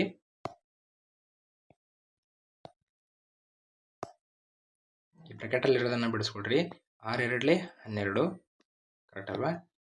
6 2 12 ಓಕೆ. 2 5 10 ಮೈನಸ್ 6 1 6 ಓಕೆನಾ, ಡಿವೈಡೆಡ್ ಬೈ 10/11. ಈಗ ನೋಡ್ರಿ ಕ್ಯಾನ್ಸಲ್ ಮಾಡೋಕ್ಕಾದ್ರೆ ಮಾಡೋಣ, ಇದಾಗಲ್ಲ. 15/16 ಆಗಲ್ಲ. ಈಗ ಕಳೀರಿ, 10ರಲ್ಲಿ 6 ಕಳೆದ್ರೆ 4/12 ಡಿವೈಡೆಡ್ ಬೈ 10/11. ನೆಕ್ಸ್ಟ್ ನೋಡ್ರಿ 4 1 4 4 16 ಕರೆಕ್ಟ್ ಅಲ್ವಾ? ಸೊ ಹಾಗಾದರೆ 15/12 48 ಹೋಲ್ ಡಿವೈಡೆಡ್ ಬೈ 10/11. ಸೊ ಹಿಂಗಿದ್ರೆ ಇದಕ್ಕೆ ನಾವು ರೆಸಿಪ್ರೋಕಲ್ ಅಂತ ಕರಿತೀವಿ, ಇಂಟು 11/10 ಓಕೆನಾ. ಸೊ ಇವಾಗ ಮತ್ತೆ ಕ್ಯಾನ್ಸಲ್ ಆಗೋ ಟರ್ಮ್ಸನ್ನ ಕ್ಯಾನ್ಸಲ್ ಮಾಡಿ. 5 3 5 2 ಹಾಗಿದ್ರೆ 11 3 33 48 96 ಹೌದಲ್ವಾ? ಸೊ ಈಗ ಮತ್ತೇನಾದರೂ ಹೋಗುತ್ತಾ? 3 11 33 3 3 ಮತ್ತು 3 ಹಾಗಿದ್ರೆ 11/32 ಇಸ್ ದ ಫೈನಲ್ ಆನ್ಸರ್. ಓಕೆನಾ, ಸರಿ. Next question. ಒಂದು ಚೌಕಾಕಾರದ ಹೊಲದ ವಿಸ್ತೀರ್ಣ 1764 ಮೀಟರ್ ಸ್ಕ್ವೇರ್ ಇದೆ. ಅದರ ಸುತ್ತಲೂ ಬೇಲಿ ನಿರ್ಮಿಸಲು ಬೇಕಾದ ತಂತಿಯ ಉದ್ದ ಎಷ್ಟು ಅಂತ ಹೇಳಿದ್ದಾರೆ. ಸೊ ಈಗ ಒಂದು ಚೌಕಾಕಾರದ ಫೀಲ್ಡ್ ಹೊಲ ಇದೆ, ಇದರ ಟೋಟಲ್ ವಿಸ್ತೀರ್ಣ 1764 ಅಂತೆ. ಹಾಗಿದ್ರೆ ತಂತಿ ಉದ್ದ ಎಷ್ಟು, ಅದರ ಬೇಲಿ ಸುತ್ತ ನಿರ್ಮಿಸಕ್ಕೆ ಬೇಕಾದಂತಹ ತಂತಿ ಉದ್ದ ಎಷ್ಟು ಅಂತ ಕೇಳ್ದಂಗೆ. ಓಕೆನಾ. ಸೊ ಈಗ ಏನು ಮಾಡ್ಬೇಕಂದ್ರೆ ನಮಗೆ ಒಂದು ಬಾಹು ಅದ್ರ ಗೊತ್ತಾಗಬೇಕು ಮೊದಲಿಗೆ. ಈ ಒಂದು ಬಾಹು ಗೊತ್ತಾದರೆ ಅದರ 4 ಪಟ್ಟು ಮಾಡಿಬಿಟ್ರೆ ಉಳಿದಿರೋ ತಂತಿ ಪೂರ್ತಿ ಗೊತ್ತಾಗುತ್ತೆ ನಮಗೆ.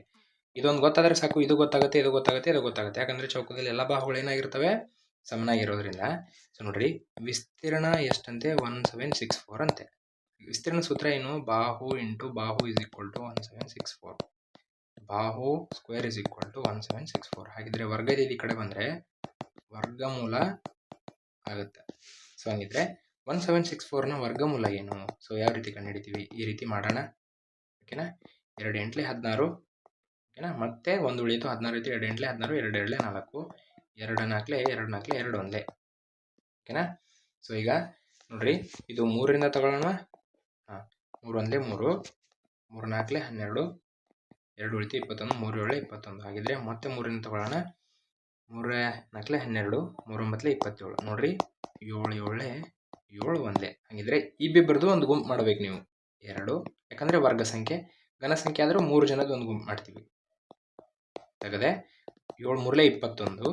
ನೋಡ್ರಿ 7 3 21 21 2 42. ಹಾಗಿದ್ರೆ 1764ನ ವರ್ಗಮೂಲ ಎಷ್ಟು ಬಂತು? 42 ಬಂತು. ಹಾಗಿದ್ರೆ ಒಂದು ಬಾಹು ಎಷ್ಟು ಬಂತು ಹೇಳ್ರಿ? 42 ಮೀಟರ್ ಬಂತು.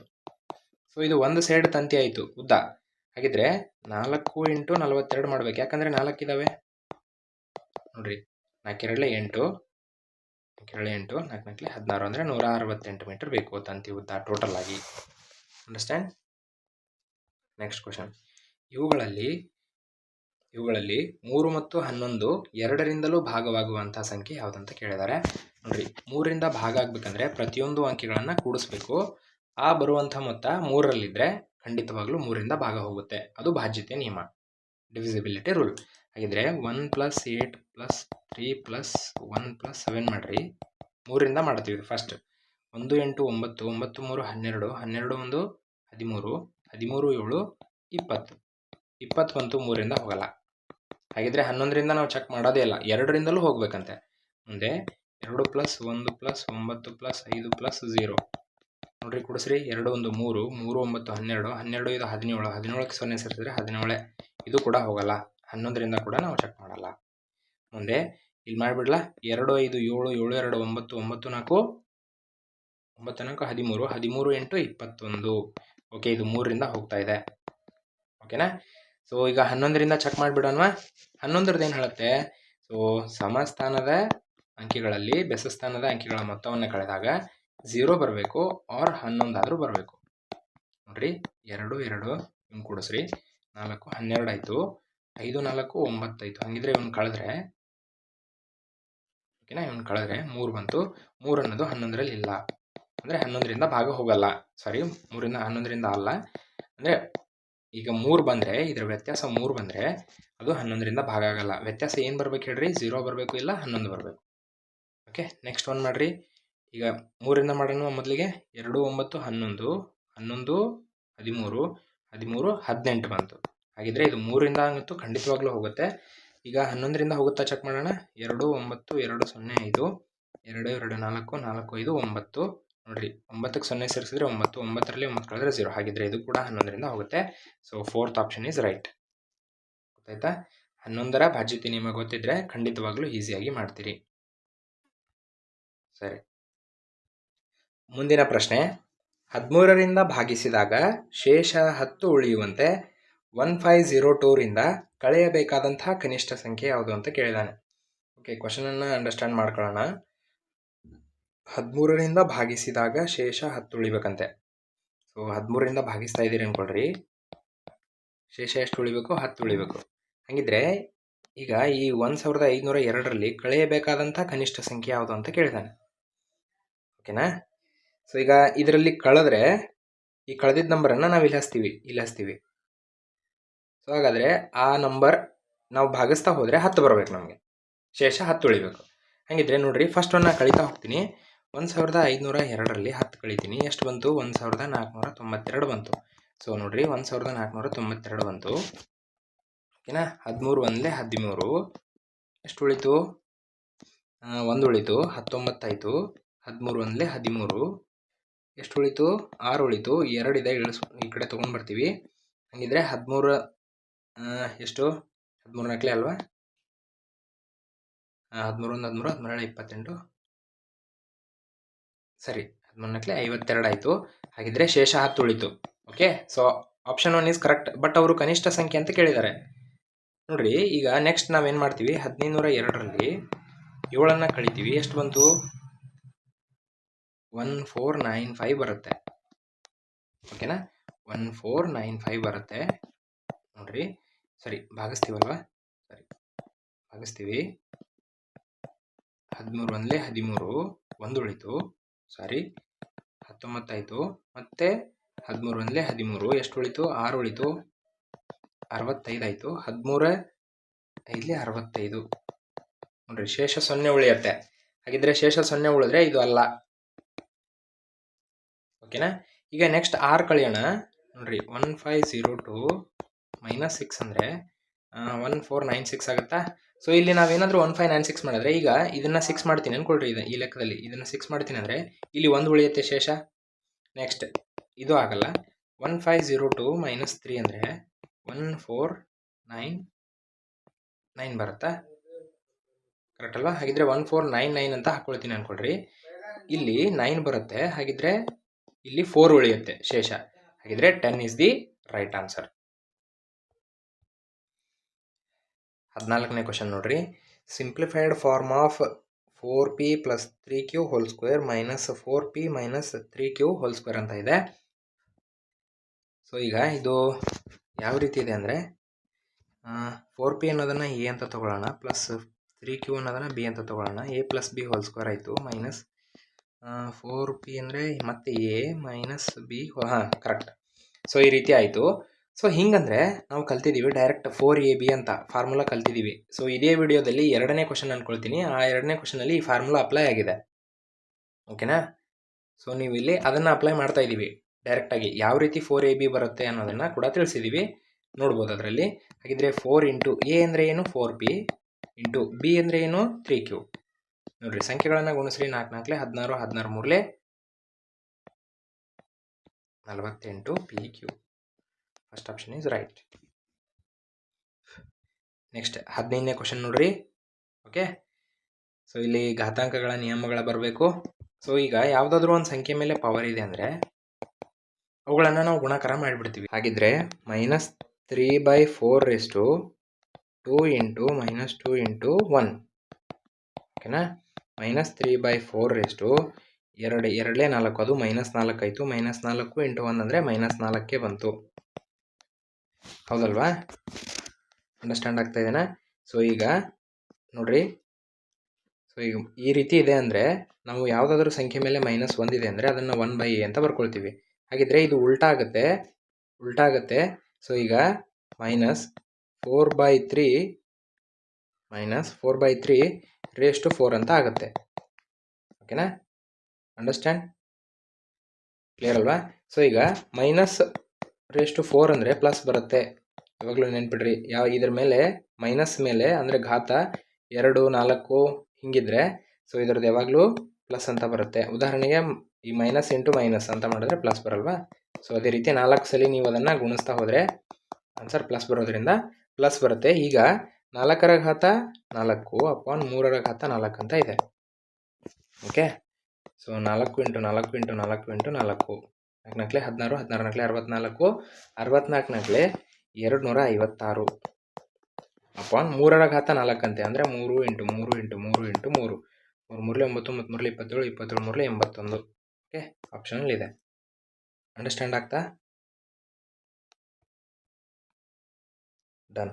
ನೆಕ್ಸ್ಟ್, ಈ ಕೆಳಗಿನವುಗಳಲ್ಲಿ ಸರಳ ವಕ್ರರೇಖೆ, ಸರಳ ಆವೃತ ವಕ್ರರೇಖೆ, ಬಹುಭುಜ ಮತ್ತು ಅಂತರ್ವಕ್ರ ಬಹುಭುಜ ಈ ಎಲ್ಲವೂ ಆಗಿರುವ ವಕ್ರರೇಖೆ ಯಾವುದು ಅಂತ ಹೇಳಿದ್ದಾರೆ. ಓಕೆನಾ? ಸೊ ನೋಡ್ರಿ, ಇಲ್ಲಿ ಸರಳ ವಕ್ರರೇಖೆ ಅಂತ ಹೇಳಿದ್ದಾರೆ. ಸರಳ ವಕ್ರರೇಖೆ ಅಂದರೆ ಸೊ ಹಿಂಗಿರ್ತಾವಲ್ವಾ? ಸೊ ಇವು ಸರಳ ವಕ್ರರೇಖೆಗಳು. ಓಕೆನಾ? ಅದರಲ್ಲೂ ಕೂಡ ಸರಳ ಆವೃತ ರೇಖೆ, ಇಲ್ಲಿ ನೋಡ್ರಿ ಆವೃತ ಅಂತ ಹೇಳಿದ ಅಂದಮೇಲೆ, ಆವೃತ ಅಂದಮೇಲೆ ಇವು ಕೂಡಿರಬೇಕು, ಗ್ಯಾಪ್ ಇರಬಾರ್ದು ಇಲ್ಲೂ. ಓಕೆನಾ? ಒಂದು ಆಕೃತಿ ಒಳಗಡೆ ಸ್ಪೇಸ್ ಇರಲೇಬಾರ್ದು. ಮತ್ತೆ ಬಹುಭುಜ ಅಂದರೆ 3ಕ್ಕಿಂತ ಹೆಚ್ಚು ಬಾಹುಗಳು ಇರಲೇಬೇಕು, ಇದಾವೆ. ಈಗ ಅಂತರ್ವಕ್ರ ಅಂತೆ, ಅಂತರ್ವಕ್ರ ನೋಡ್ರಿ. ಸೊ ಇದು ಈ ರೀತಿ ಇರೋದು ಒಳಗಡೆ ಎಲ್ಲಾದರೂ ಬಾಗಿರಬೇಕು ಈ ರೀತಿ. ಓಕೆನಾ? ಸೊ ಹಂಗೆ ಯಾವುದಿದೆ ನೋಡ್ರಿ, ಈಗ ಫಸ್ಟ್ ಒನ್ ನೋಡ್ರಿ. ಓಕೆ, ಸೊ ಇದರಲ್ಲಿ ಎಲ್ಲವೂ ಕೂಡ ಅಪ್ಲೈ ಆಗಿದೆ. ಓಕೆನಾ? ಸರಳ ವಕ್ರರೇಖೆ ಇದೆ, ಸರಳ ಆವೃತ ಇದೆ, ಅಂದರೆ ಒಳಗಡೆ ಜಾಗ ಇಲ್ಲ, ಸ್ಪೇಸ್ ಇಲ್ಲ, ಆಕೃತಿಯ ಒಳಗಡೆ ಇಲ್ಲ ಅಂತ ಹೇಳಂಗಿಲ್ಲ, ಆಕೃತಿಯ ಒಳಗಡೆ ಇಲ್ಲ, ಪ್ಲಸ್ ಹೋಗ್ಲಿಕ್ಕೆ ಜಾಗ ಇಲ್ಲ, ನಿಮಗೆ ನೋಡ್ಲಿಕ್ಕೂ ಕೂಡ ನಮಗಾಗಲ್ಲ. ನೆಕ್ಸ್ಟ್, ಅಂತರ್ವಕ್ರ ಅಂದರೆ ಒಳಗಡೆ ಬಾಗಿರಬೇಕು, ಬಾಗಿದೆ. ಸೊ ಹಾಗಿದ್ರೆ ಆಪ್ಷನ್ 1 ಈಸ್ ರೈಟ್. ಈಗ ಆಪ್ಷನ್ ಬಿ ನೋಡ್ರಿ, ಇಲ್ಲಿ ಇದೆಲ್ಲ ಇದೆ ಬಟ್ ಒಳಗಡೆ ಬಾಗಿಲ್ಲ, ಈ ರೀತಿ ಬಾಗಿಲ್ಲ, ಇದು ಅಂತರ್ವಕ್ರ ಅಲ್ಲ. ಇದು ಅಂತರ್ವಕ್ರ ಆಗಿದೆ ಬಟ್ ಇದು ಸರಳ ಅಂತಂದು ಇಲ್ಲ ನೋಡ್ರಿ, ಈ ರೀತಿ ಇದು ವೃತ್ತಾಕಾರವಾಗಿದೆ. ಸೊ ಇದು ಕೂಡ ವೃತ್ತಾಕಾರವಾಗಿದೆ. ಓಕೆನಾ? ಅಂಡರ್ಸ್ಟ್ಯಾಂಡ್ ಆಯ್ತಾ? ಅದು ಕೂಡ ಸರಳ ರೇಖೆ ಎಂದಿದ್ದಾರೆ, ಸರಳ ವಕ್ರರೇಖೆ. Okay, option 1 is right. Next 17ನೇ ಕ್ವಶನ್, ವೃತ್ಕ್ರಮವಿಲ್ಲದ ಭಾಗಲಬ್ಧ ಸಂಖ್ಯೆ. ವೃತ್ಕ್ರಮ ಅಂದರೆ ರೆಸಿಪ್ರೋಕಲ್ ಇಲ್ಲದೆ ಇರುವಂಥ ಸಂಖ್ಯೆ ಯಾವುದು ಅಂತ ಕೇಳಿದ್ದಾರೆ. ರೆಸಿಪ್ರೋಕಲ್ ಇರಬಾರ್ದು, ಅದು ಕೂಡ ಭಾಗಲಬ್ಧ ಸಂಖ್ಯೆ ಅಂತೆ. ಸೊ ಹಾಗಿದ್ರೆ ಈಗ -1/7 ರೆಸಿಪ್ರೋಕಲ್ ಬರಲ್ವಾ? ಬರುತ್ತೆ. -7/1 1ದ್ದು ಬರಲ್ವಾ? 1/1 ಅಂತ ಇರುತ್ತೆ, 1/1 ಬರುತ್ತೆ ನೋಡ್ರಿ. 0/1 ಅಂತ ಇದೆ, ಇದನ್ನು ನೀವು ರೆಸಿಪ್ರೋಕಲ್ ಮಾಡಿದ್ರೆ 1/0 ಅಂತ ಬರುತ್ತೆ. ಸೊ ನೋಡ್ರಿ, 0/ಎನಿಥಿಂಗ್ ಈಸ್ 0 ಅಂತ ಗೊತ್ತು, ಬಟ್ 1/0 ಈಸ್ ಇನ್ಫಿನಿಟಿ, ಹೌದಲ್ವಾ? ಅದನ್ನು ಊಹೆ ಮಾಡೋದಕ್ಕೂ ಸಾಧ್ಯ ಇಲ್ಲ. ಹಾಗಿದ್ರೆ ಈ ಊಹೆ ಮಾಡೋದಕ್ಕೆ ಸಾಧ್ಯ ಇಲ್ಲ ಅಂದರೆ ಅದು ಭಾಗಲಬ್ಧ ಸಂಖ್ಯೆ ಅಲ್ಲ, ವೃತ್ಕ್ರಮ ಅಲ್ಲ. 22 7 ಮಾಡಿದ್ರೆ 7/22 ಬರುತ್ತೆ. ಅಂಡರ್ಸ್ಟ್ಯಾಂಡ್? ಸೊ ನೆಕ್ಸ್ಟ್ ಕ್ವಶನ್ ನೋಡ್ರಿ, ಒಬ್ಬ ವ್ಯಕ್ತಿಯ ಹತ್ತಿರ ಅವನಲ್ಲಿರುವ ರೂಪಾಯಿ 5 ನಾಣ್ಯಗಳ ಸಂಖ್ಯೆಯ 6ರಷ್ಟು ರೂಪಾಯಿ 2ರ ನಾಣ್ಯಗಳಿವೆ. ಈ ಎಲ್ಲ ನಾಣ್ಯಗಳ ಒಟ್ಟು ಮೌಲ್ಯ ರೂಪಾಯಿ 357 ಆದರೆ ರೂಪಾಯಿ 2ರ ನಾಣ್ಯಗಳ ಸಂಖ್ಯೆ ಎಷ್ಟು ಅಂತ ಕೇಳಿದ್ದಾರೆ. ಓಕೆ, ಅಂಡರ್ಸ್ಟ್ಯಾಂಡ್ ಮಾಡ್ಕೊಳ್ರಿ. ಒಬ್ರು ಯಾರೋ ವ್ಯಕ್ತಿ ಇದ್ದಾರೆ, ಓಕೆ, ಅವ್ರ ಹತ್ರ 5 ರೂಪಾಯಿ ನಾಣ್ಯಗಳು ಇದ್ದಾವೆ, ಹೌದಲ್ವಾ? 5 ರೂಪಾಯಿ ನಾಣ್ಯ ಇದೆ ಮತ್ತು 2 ರೂಪಾಯಿ ನಾಣ್ಯಗಳು ಇದ್ದಾವೆ. ಓಕೆ, ಬಟ್ ಇಲ್ಲಿ ಕಂಡೀಷನ್ ಕೊಟ್ಟಿದ್ದಾರೆ, 5 ರೂಪಾಯಿ ನಾಣ್ಯಗಳ ಸಂಖ್ಯೆಯ 6ರಷ್ಟು 2 ರೂಪಾಯಿ ನಾಣ್ಯಗಳಿದ್ದಾವೆ. ಹಂಗಿದ್ರೆ ಈಗ ಇದನ್ನು ನಾನು ಎಕ್ಸ್ ಅಂತ ತಗೊಂಡ್ರೆ ಈಗ ನೋಡ್ರಿ, ಇದರ 6 ಪಟ್ಟು 2 ರೂಪಾಯಿದು ಇದ್ದಾವೆ, ಹೌದಲ್ವಾ? ಸೊ ಹಾಗಿದ್ರೆ ಮಲ್ಟಿಪ್ಲಿಕೇಶನ್ ಮಾಡಬೇಕು, ಯಾಕಂದರೆ ಇದು ರೂಪಾಯಿಗಳ ಮೊತ್ತ ಕಂಡು ಹಿಡಿತಾ ಇದ್ದೀವಿ. 5 × x ಅಂದರೆ 5x ಮತ್ತು 6 2 12x ಆಯಿತು, ಹೌದಲ್ವಾ? ಸೊ ಇವುಗಳನ್ನು ಸೇರಿಸಿದ್ರೆ 357 ಇದೆ. ಅಂಡರ್ಸ್ಟ್ಯಾಂಡ್ ಆಯಿತಾ? 5 ರೂಪಾಯಿದ್ದು ಎಕ್ಸ್ ಕಾಯಿನ್ಗಳಾದರೆ 2 ರೂಪಾಯಿದ್ದು ಅದರ 6 ಪಟ್ಟು ಅಂದರೆ 6x ಆಗುತ್ತೆ. So total value is 12x and 5x. ನೋಡಿರಿ, ಈಗ ಕ್ಯಾನ್ಸಲ್ ಮಾಡೋಣ. ಸೊ ಫಸ್ಟಿಗೆ ಇಲ್ಲಿ ಕೂಡಿಸ್ರಿ, 5 + 12 ಅಂದರೆ 17x = 357. X is equal to 17 ಈ ಕಡೆ ಬರುತ್ತೆ, 357 ಮೇಲ್ಗಡೆನೇ ಇರುತ್ತೆ. ಸೊ ಕ್ಯಾನ್ಸಲ್ ಮಾಡ್ಬೇಕು ನಾವೀಗ. 17 2 34 ಅಲ್ವಾ, 1 ಉಳಿತು, 17 ಆಯಿತು, 17 ಒಂದಲೇ 17. ಹಾಗಿದ್ರೆ ಎಕ್ಸ್ ಇಸ್ ಈಕ್ವಲ್ ಟು 21. ನೋಡ್ರಿ 21 5 ರೂಪಾಯಿ ನಾಣ್ಯಗಳಿದಾವೆ. ಹಾಗಾದರೆ ಈಗ 2 ರೂಪಾಯಿ ನಾಣ್ಯಗಳಂದರೆ ಇದು ಎಕ್ಸ್ ಆಯಿತು, 2 ರೂಪಾಯಿ ನಾಣ್ಯಗಳಂದರೆ 6 ಎಕ್ಸ್ ಆಗುತ್ತೆ, ಹೌದಲ್ವಾ? ಹಾಗಿದ್ರೆ 21 ಇಂಟು 6 ಮಾಡಬೇಕು ನಾವು. 6 ಒಂದಲೇ 6, 6 ಎರಡಲೇ 12. ಹಾಗಿದ್ರೆ 126 2 ರೂಪಾಯಿ ನಾಣ್ಯಗಳಿದ್ದಾವೆ. 5 ರೂಪಾಯಿ ನಾಣ್ಯಗಳ ಸಂಖ್ಯೆ 21, 2 ರೂಪಾಯಿ ನಾಣ್ಯಗಳ ಸಂಖ್ಯೆ 126. ಓಕೆನಾ? ಸೊ ನೀವು ಎರಡನ್ನ ಮೌಲ್ಯ ಕಂಡುಹಿಡಿದ್ರೆ ಆ ಎರಡು ಮೌಲ್ಯಗಳು 357ಕ್ಕೆ ಸಮ ಆಗಿರುತ್ತೆ. ನೆಕ್ಸ್ಟ್ ಕ್ವಶನ್, ಗುಣಲಬ್ಧ 16 ಮೈನಸ್ 1 ಪಡೆಯಲು -8 ಮೈನಸ್ 1 ಗುಣಿಸಬೇಕಾದ ಸಂಖ್ಯೆ ಯಾವುದು ಅಂತ ಕೇಳಿದ್ದಾರೆ. ಸೊ ನೋಡ್ರಿ, ಕ್ವಶನನ್ನು ಅಂಡರ್ಸ್ಟ್ಯಾಂಡ್ ಮಾಡ್ಕೊಳ್ರಿ. ಗುಣಲಬ್ಧ 16 ಮೈನಸ್ 1 ಪಡೆಯಲು ಅಂತಂದರೆ ಈಗ ಸೊ ಯಾವುದೇ ಎರಡು ಸಂಖ್ಯೆಗಳನ್ನು ಗುಣಿಸಿದ್ರೆ ಅದರ ಗುಣಲಬ್ಧ ಅಂತೀವಿ. ಅದು 16 ಮೈನಸ್ 1 ಇದೆ. ಓಕೆನಾ? ಹಾಂ. ಸೊ ಈಗ -8 ಮೈನಸ್ 1 ಯಾವ ಸಂಖ್ಯೆಯಿಂದ ಗುಣಿಸಬೇಕು ಅಂದಂಗೆ. ಓಕೆ, ಅಂಡರ್ಸ್ಟ್ಯಾಂಡ್ ಆಯ್ತಾ? ಗುಣಿಸಿದ್ರೆ ಇಷ್ಟು ಬರುತ್ತೆ ಅಂದಿದ್ದಾರೆ. ಸೊ ಈಗ ಏನು ಮಾಡ್ಬೋದು ಹೇಳ್ರಿ, ಎಕ್ಸ್ ಇಸ್ ಈಕ್ವಲ್ ಟು, ನೋಡ್ರಿ ಫಸ್ಟ್ಗೆ ಇದನ್ನು ನೀಟಾಗಿ ಬರ್ಕೊಡ್ರಿ. a⁻−1 ಅಂದರೆ 1/a ಇದ್ದಂಗೆ. ಹಾಗಿದ್ರೆ ಇದು 1/-8 ಇದ್ದಂಗೆ ಇಂಟು ಎಕ್ಸ್, ಇದು 1/16 ಇದ್ದಂಗೆ. ಹಾಗಿದ್ರೆ ಎಕ್ಸ್ ಇಸ್ ಈಕ್ವಲ್ ಟು, ಈ -8 ಈ ಕಡೆ ಹೋದ ಅಂದರೆ ಈ ಇಂಟು ಇದ್ದಿದ್ದು ಈ ಕಡೆ ಹೋದರೆ, ಇದು ಡಿವೈಡೆಡ್ ಬೈ ಈ ಕಡೆ ಹೋದರೆ ಇಂಟು ಆಗುತ್ತೆ. -8/16 8 1 8 2 is equal to x is equal to -1/2 answer. Okay, ಸರಿ. ನೋಡ್ರಿ, ಎಕ್ಸ್ ಇಸ್ ಈಕ್ವಲ್ ಟು 2 ಪರಿಹಾರವಾಗಿ ಹೊಂದಿರುವಂಥ ಒಂದು ಸರಳ ಸಮೀಕರಣ ಯಾವುದು ಅಂತ ಕೇಳಿದ್ದಾರೆ. ಸೊ ಇವುಗಳಲ್ಲಿ ಬಿಡಿಸ್ತಾ ಹೋದರೆ ನಮಗೆ ಎಕ್ಸ್ ಇಸ್ ಈಕ್ವಲ್ ಟು 2 ಬರಬೇಕು ಅಂದಾಗ ಕರೆಕ್ಟ್ ಆಗುತ್ತೆ. ಹಾಗಿದ್ರೆ ಯಾವುದು ಅಂತ ಕೇಳಿದರೆ, ಸೊ ಇದರ ಆನ್ಸರನ್ನು ಕಮೆಂಟ್ ಮೂಲಕ ತಿಳಿಸ್ರಿ ಅಥವಾ ನೀವು ಪ್ರಾಕ್ಟೀಸ್ ಮಾಡಿರಿ. ಓಕೆ, ಪ್ರಾಕ್ಟೀಸ್ ದೋಸ್ ಕ್ವಶನ್ಸ್. ನೀವು ಕಮೆಂಟ್ ಮಾಡಿದ್ರೆ ಮತ್ತೆ ನಾವು ಒಂದಿಷ್ಟು ಕ್ವಶನ್ಸ್ಗಳನ್ನು ಬಿಡಿಸುವಂಥ ಪ್ರಯತ್ನವನ್ನು ಕೂಡ ಮಾಡ್ತೀವಿ. ಓಕೆ, ನೆಕ್ಸ್ಟ್ ನೋಡ್ರಿ, 1 - x⁻10 upon 1 - x is equal to 0 ಆದರೆ ಎಕ್ಸ್ನ ಬೆಲೆ ಏನು ಅಂತ ಕೇಳಿದಾನೆ. Okay, first of all 1 - x⁻10 upon 1 - x is equal to 0 ಅಂತ ಇದೆ. ಸೊ ನಾ ಇನ್ ಕೇಸ್ ಏನಾದರೂ ಈ ಡಿವೈಡೆಡ್ ಬೈ ಪೊಸಿಷನಲ್ಲಿರುವಂಥ 1 - x ಈ ಕಡೆ ಕಳಿಸಿದ್ರೆ ಇಂಟು ಅಂತ ಆಗುತ್ತೆ. 0 ಇಂಟು 1 - x ಅಂತ ಆಗುತ್ತೆ. ಹಾಗಿದ್ರೆ 1 - x⁻10 ಅಂದರೆ 0 ಇಂಟು ಎನಿಥಿಂಗ್ ಈಸ್ 0. ಓಕೆನಾ? ಈ -x⁻10 ಈ ಕಡೆ ಬಂದರೆ ಪ್ಲಸ್ ಆಗುತ್ತೆ, x⁻10 ಆಗುತ್ತೆ. ಓಕೆನಾ? ಹಾಗಿದ್ರೆ ಮಾಡುವುದು ನಾವು ಎಕ್ಸ್ನ ಬೆಲೆ ಏನು ಅಂತ ಕೇಳಿದ್ದಾರೆ. ಓಕೆ, ಇಲ್ಲಿ 10 ಅಂತ ಬರ್ಕೊಂಡು, ಈ 10 ಅಂತ ಬರ್ಕೋಬಾರ್ದು. ಓಕೆ, ಈಗ ನೋಡ್ರಿ, ಸೊ ಈಗ 10 ಅಂತ ಇದೆ ಅಲ್ವಾ, ಈ 10 ಈ ಕಡೆ ಕಳಿಸಿದ್ರೆ 10th root of 1 is equal to X ಅಂತ ಆಗುತ್ತೆ. 10th root of 1 is 1.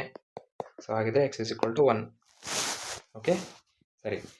Next question ನೋಡ್ರಿ, ಎಕ್ಸ್ ಮತ್ತು ವೈ ಎರಡು ಯಾವುದೇ ಭಾಗಲಬ್ಧ ಸಂಖ್ಯೆಗಳಾದರೆ ಎಕ್ಸ್ ಪ್ಲಸ್ y/2ನ ಬೆಲೆ ಏನಾಗಿರುತ್ತೆ ಅಂತ ಕೇಳಿದ್ದಾರೆ. ಓಕೆನಾ? ಎಕ್ಸ್ ಮತ್ತು ವೈ ಎರಡು ಯಾವುದೇ ಭಾಗಲಬ್ಧ ಸಂಖ್ಯೆಗಳಾದರೆ. ಓಕೆ, ಸೊ ನೋಡ್ರಿ, ನಾನೇನು ಮಾಡ್ತೀನಿ ಅಂದರೆ ಒಂದು ಸಂಖ್ಯೆಯನ್ನು ತೊಗೊಳ್ತೀನಿ. ಉದಾಹರಣೆಗೆ 2 + 3 ಅಂತ ತೊಗೊಳ್ತೀನಿ. ಎಕ್ಸ್ ಬೆಲೆ 2, ವೈ ಬೆಲೆ 3 ಅಪಾನ್ 2 ಅಂತಂದರೆ 2 3 5 ಅಪಾನ್ 2, ಇದ್ರ ವ್ಯಾಲ್ಯೂ 2.5. ಹಾಗಿದ್ರೆ ತೊಗೊಂಡಿರೋದು ನಾನು 2 3. ಹಾಗಿದ್ರೆ 2.5 ಎಲ್ಲಿದೆ? ಇವೆರಡರ ಮಧ್ಯೆ ಇದೆ. Correct, exactly 2. ಓಕೆನಾ? ಸೊ ಹಾಗಿದ್ರೆ ಆಪ್ಷನ್ ಯಾವ್ದು ಕರೆಕ್ಟ್ ಹೇಳ್ರಿ? ಎಕ್ಸ್ ಮತ್ತು ವೈಗಳ ನಡುವೆ ಇರುತ್ತದೆ. ಹಾಂ, correct. This one is the right answer. ಕಡಿಮೆ ಇರುತ್ತಾ? ಇಲ್ಲ. ಹೆಚ್ಚಿರುತ್ತಾ? ಎಕ್ಸ್ ಮತ್ತು ವೈಗಿಂತ ಹೆಚ್ಚಾಗಿರುತ್ತೆ. ನೋ, ಎಕ್ಸ್ಗಿಂತ ಕಡಿಮೆ ಆದರೆ ವೈಗಿಂತ ಹೆಚ್ಚು. ಎಕ್ಸ್ಗಿಂತ ಕಡಿಮೆ ಈ ಕಡೆ, ವೈಗಿಂತ ಹೆಚ್ಚು. ನೋ, ಇದು ಔಟ್ ಆಫ್ ಬೌಂಡ್ರಿ ಹೋಗ್ಬಿಡುತ್ತೆ. ಸೊ ಇದ್ರೆ ಇದು ಕೂಡ ಅಲ್ಲ. Option is right. Next question, ಒಂದು ಲಂಬಕೋನ ತ್ರಿಭುಜದಲ್ಲಿ 2 ಲಘು ಕೋನಗಳು 1:5 ಅನುಪಾತದಲ್ಲಿದ್ದಾವೆ. ಹಾಗಿದ್ರೆ ಅವುಗಳಲ್ಲಿ ದೊಡ್ಡ ಲಘುಕೋನದ ಅಳತೆ ಯಾವುದು ಅಂತ ಕೇಳಿದ್ದಾರೆ. ಓಕೆ, ಸಿಂಪಲ್ ಆಗಿದೆ. ಸೊ ಸೊ ಒಂದು ಲಂಬಕೋನ ತ್ರಿಭುಜ ಇದೆ ಅಂದ್ಕೊಳ್ರಿ, ಓಕೆನಾ. ಇದಂತೂ 90 ಡಿಗ್ರಿ ಫಿಕ್ಸ್. ಹಾಗಿದ್ರೆ ಇದು ಮತ್ತು ಇದು ಎಷ್ಟು ಅನುಪಾತದಲ್ಲಿದ್ದಾವೆ? 1x 5x ಅನುಪಾತದಲ್ಲಿದ್ದರೆ, ಓಕೆ, ಅವುಗಳಲ್ಲಿ ದೊಡ್ಡ ಕೋನದ ಅಳತೆ ಏನು ಅಂತ ಹೇಳಿದ್ದಾರೆ. ನೋಡ್ರಿ, ಮೂರು ಕೋನಗಳ ಮೊತ್ತ 180ಕ್ಕೆ ಸಮ. ಹಾಗಿದ್ರೆ 90 degree plus 1x plus 5x is equal to 180 degree. ಈ 1x 5x ಅಂದರೆ 6x ಆಯಿತು. ಈ 90ಯನ್ನು ಈ ಕಡೆ ತೊಗೊಂಡ್ಬಂದರೆ -90 ಆಗುತ್ತೆ. ಹಾಗಿದ್ರೆ ಉಳ್ಕೊಂಡಿರೋದು 90. x ಇಸ್ ಈಕ್ವಲ್ ಟು 90/6, ಓಕೆನಾ.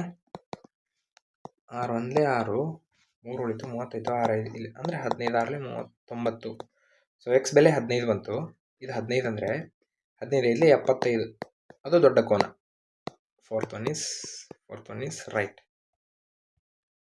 26 ನೋಡ್ರಿ, 2/5x divided by 2x is equal to 5th root of 2/20 ಅಂದಿದ್ದಾರೆ, ಓಕೆನಾ. ಸೊ ಈಗ ಇದನ್ನು ನಾನು ಈ ರೀತಿ ಬರ್ಕೋಬೋದಾ? 2/5x ಅಪಾನ್ 2x ಅಂತ ಬರ್ಕೋಬೋದಾ? ಇದ್ರ ವ್ಯಾಲ್ಯೂ 2/20 ಅಂತ ಆಗುತ್ತೆ, ಓಕೆನಾ. ಸೊ ಈಗ ನಾವು ಕಲ್ತಿದ್ದೀವಿ a/m ಅಪಾನ್ a/n ಅಂದರೆ a/m-n ಅಂತ ಕರಿತೀವಿ ಘಾತಾಂಕಗಳ ನಿಯಮದ ಪ್ರಕಾರ, ಹೌದಲ್ವಾ. ಸೊ ಹಾಗಿದ್ರೆ 2/5x - x ಅಂತ ಆಗುತ್ತೆ ಘಾತಾಂಕ ನಿಯಮದ ಪ್ರಕಾರ. ಸೊ ಈ ಕ್ಯೂಬ್ ರೂಟ್ ಆಫ್ 5 ಅಂದರೆ ಈಗ ನೋಡ್ರಿ, ಈ ಕ್ಯೂಬ್ ರೂಟ್ ಆಫ್ ಹಾಗೆ 5 ಅಂದರೆ ಸುಮ್ಮನೆ ತೊಗೊಳ್ತೀನಿ. ಇದನ್ನು ನಾವು 5/1/3 ಅಂತ ಬರ್ಕೊಳ್ತೀವಿ. ಯಾವಾಗಲೂ ರೂಟನ್ನು ಈ ರೀತಿ ಬರ್ಕೊಳ್ತೀವಿ. ಹಾಗಿದ್ರೆ ಇಲ್ಲಿ ನಾವು 5th ರೂಟ್ ಇದೆ ಅಂದರೆ 2/20 ಅಂತ ಬರಿಬೋದಾ ಈ ರೀತಿ. ಇದನ್ನು ನಾವು ಹೆಂಗೆ ಬರ್ಕೊಳ್ತೀವಿ? 5/1/3 ಅಂತ ಬರ್ಕೊಳ್ತೀವಿ. ಹಾಗಿದ್ರೆ 1/5 ಅಂತ ಬರಿತೀವಿ. ನೋಡಿರಿ, 2/4x ಇಸ್ ಈಕ್ವಲ್ ಟು, ನೋಡಿರಿ, 5 ಒಂದೇ 5 4 20. ಹಾಗಿದ್ರೆ 2 21, ಸಾರಿ 4 ಒಂದೇ 4, ಓಕೆನಾ. ನೋಡಿರಿ, ಎರಡೂ ಆಧಾರಗಳು ಸೇಮ್ ಆದವು, ಬೇಸಸ್ ಸೇಮ್ ಆದವು. ಇವಾಗ ನಾವು ಘಾತಗಳನ್ನು ಸಮ ಮಾಡ್ತೀವಿ. 4x is equal to 4, x is equal to 4/4, 4 1 4, x is equal to 1. Understand? ಸರಿ, ನೆಕ್ಸ್ಟ್ ಕ್ವಶನ್. 1 3 6 10 ಇವುಗಳು ತ್ರಿಭುಜ ಸಂಖ್ಯೆಗಳು, ಓಕೆ. 9ರಿಂದ ಭಾಗವಾಗುವಂತಹ ಕನಿಷ್ಠ ತ್ರಿಭುಜ ಸಂಖ್ಯೆ ಯಾವುದು ಅಂತ ಕೇಳಿದ್ದಾರೆ. ಸೊ ಏನು ಮಾಡಬೇಕಂದ್ರೆ, ತ್ರಿಭುಜ ಸಂಖ್ಯೆಗಳು ಅಂದರೆ ಏನೋ ಗೊತ್ತಿರ್ಬೇಕು ನಿಮಗೆ, ಓಕೆ. ತ್ರಿಭುಜ ಸಂಖ್ಯೆಗಳು ಅಥವಾ ತ್ರಿಕೋನೀಯ ಸಂಖ್ಯೆಗಳು ಅಂದರೆ ಯಾವ ಒಂದು ಸಂಖ್ಯೆಗಳು ತ್ರಿಭುಜವನ್ನು ಉಂಟು ಮಾಡ್ತಾವೋ ಅವಕ್ಕೆ ನಾವು ತ್ರಿಭುಜ ಸಂಖ್ಯೆಗಳು ಅಂತೀವಿ. ನೋಡ್ರಿ, 1 3 ಅಲ್ವಾ, ತ್ರಿಭುಜ ಉಂಟಾಯಿತು. 6 ನೋಡ್ರಿ, 1 3 6, 10 ಅಂದರೆ 1 2 3 4 5 6 7 8 9 10. ನೋಡ್ರಿ, ಇದೇ ಅಲ್ವಾ ಇರೋದಲ್ಲಿ ತ್ರಿಭುಜವನ್ನು ಉಂಟು ಮಾಡುವ ಸಂಖ್ಯೆಗಳಿಗೆ ತ್ರಿಭುಜ ಸಂಖ್ಯೆಗಳು ಅಂತೀವಿ. ಕ್ಲಿಯರಾ? ಅಂಡರ್ಸ್ಟ್ಯಾಂಡ್ ಆಗ್ತದೇನಾ? ಸೊ ಹಾಗಿದ್ರೆ ಟ್ರೆಂಡ್ ನೋಡ್ರಿ, 1 ಆದರೆ 3 ಇದೆ, 6 ಇದೆ, 10 ಇದೆ. ಇವೇನಾದರೂ ಸಂಬಂಧ ಇದೆನಾ ಇದಕ್ಕೆ? ನೋಡ್ರಿ, 1ಕ್ಕೆ ನಾನು 2 ಸೇರಿಸ್ತೀನಿ, 3 ಬಂತು. ಈ 3ಕ್ಕೆ ನಾನು 4 ಸೇರಿಸ್ತೀನಿ, ಸರಿ, ಈ 3ಕ್ಕೆ ನಾನು 3 ಸೇರಿಸ್ತೀನಿ, ಯಾಕಂದರೆ ನೆಕ್ಸ್ಟ್ ನಂಬರ್ 3 ಅಲ್ವಾ. ಈಗ 2 ಆದಮೇಲೆ 3 ಬರುತ್ತೆ, 6 ಬಂತು. ನೆಕ್ಸ್ಟ್ ನಂಬರ್ ಯಾವುದು? 4, 10 ಆಯಿತು. ನೆಕ್ಸ್ಟ್ ನಂಬರ್ ನಾನು 5, ಎಷ್ಟಾಯ್ತು ಹೇಳ್ರಿ? ಎಷ್ಟಾಯಿತು? 15 ಆಯಿತು. ಕ್ಲಿಯರಾ? ನೆಕ್ಸ್ಟ್ ನಂಬರ್ ನೋಡ್ರಿ, 15ಕ್ಕೆ 6ನ್ನ ಸೇರಿಸ್ಬೇಕು, 21 ಬರುತ್ತೆ. ನೆಕ್ಸ್ಟ್ ತ್ರಿಭುಜ ಸಂಖ್ಯೆ. 21ಕ್ಕೆ 7 ಸೇರಿಸ್ತೀನಿ, 28 ಆಯಿತು. ಇಲ್ಲಿರೋದನ್ನು ಬರ್ಕೊಳ್ತೀನಿ, 45ವರೆಗೂ ಬರಿತೀನಿ, ಅಪ್ ಟು 45ವರೆಗೂ ಬರಿತೀನಿ. 28ಕ್ಕೆ 8 ಸೇರಿಸ್ತೀನಿ, 36 ಆಯಿತು. 36ಕ್ಕೆ 9 ಸೇರಿಸ್ತೀನಿ, 45 ತ್ರಿಭುಜ. ನೋಡ್ರಿ, ಇವೆಲ್ಲವುಗಳು ಕೂಡ ತ್ರಿಭುಜ ಸಂಖ್ಯೆಗಳೇ. ಹಾಗಿದ್ರೆ ಇದರಲ್ಲಿ ನಮಗೆ 18 ಇಲ್ಲ, ಇದಲ್ಲ. ಅದಾದಮೇಲೆ 27 ಇದು ಇಲ್ಲ. ಉಳಿದಿರೋದು 36 ಮತ್ತು 45. ಅವು ಕೂಡ 9ರಿಂದ ಭಾಗವಾಗಬೇಕಂತೆ, ಅವು ಕೂಡ ಕನಿಷ್ಠ ಸಂಖ್ಯೆ ಆಗಿರ್ಬೇಕಂತೆ.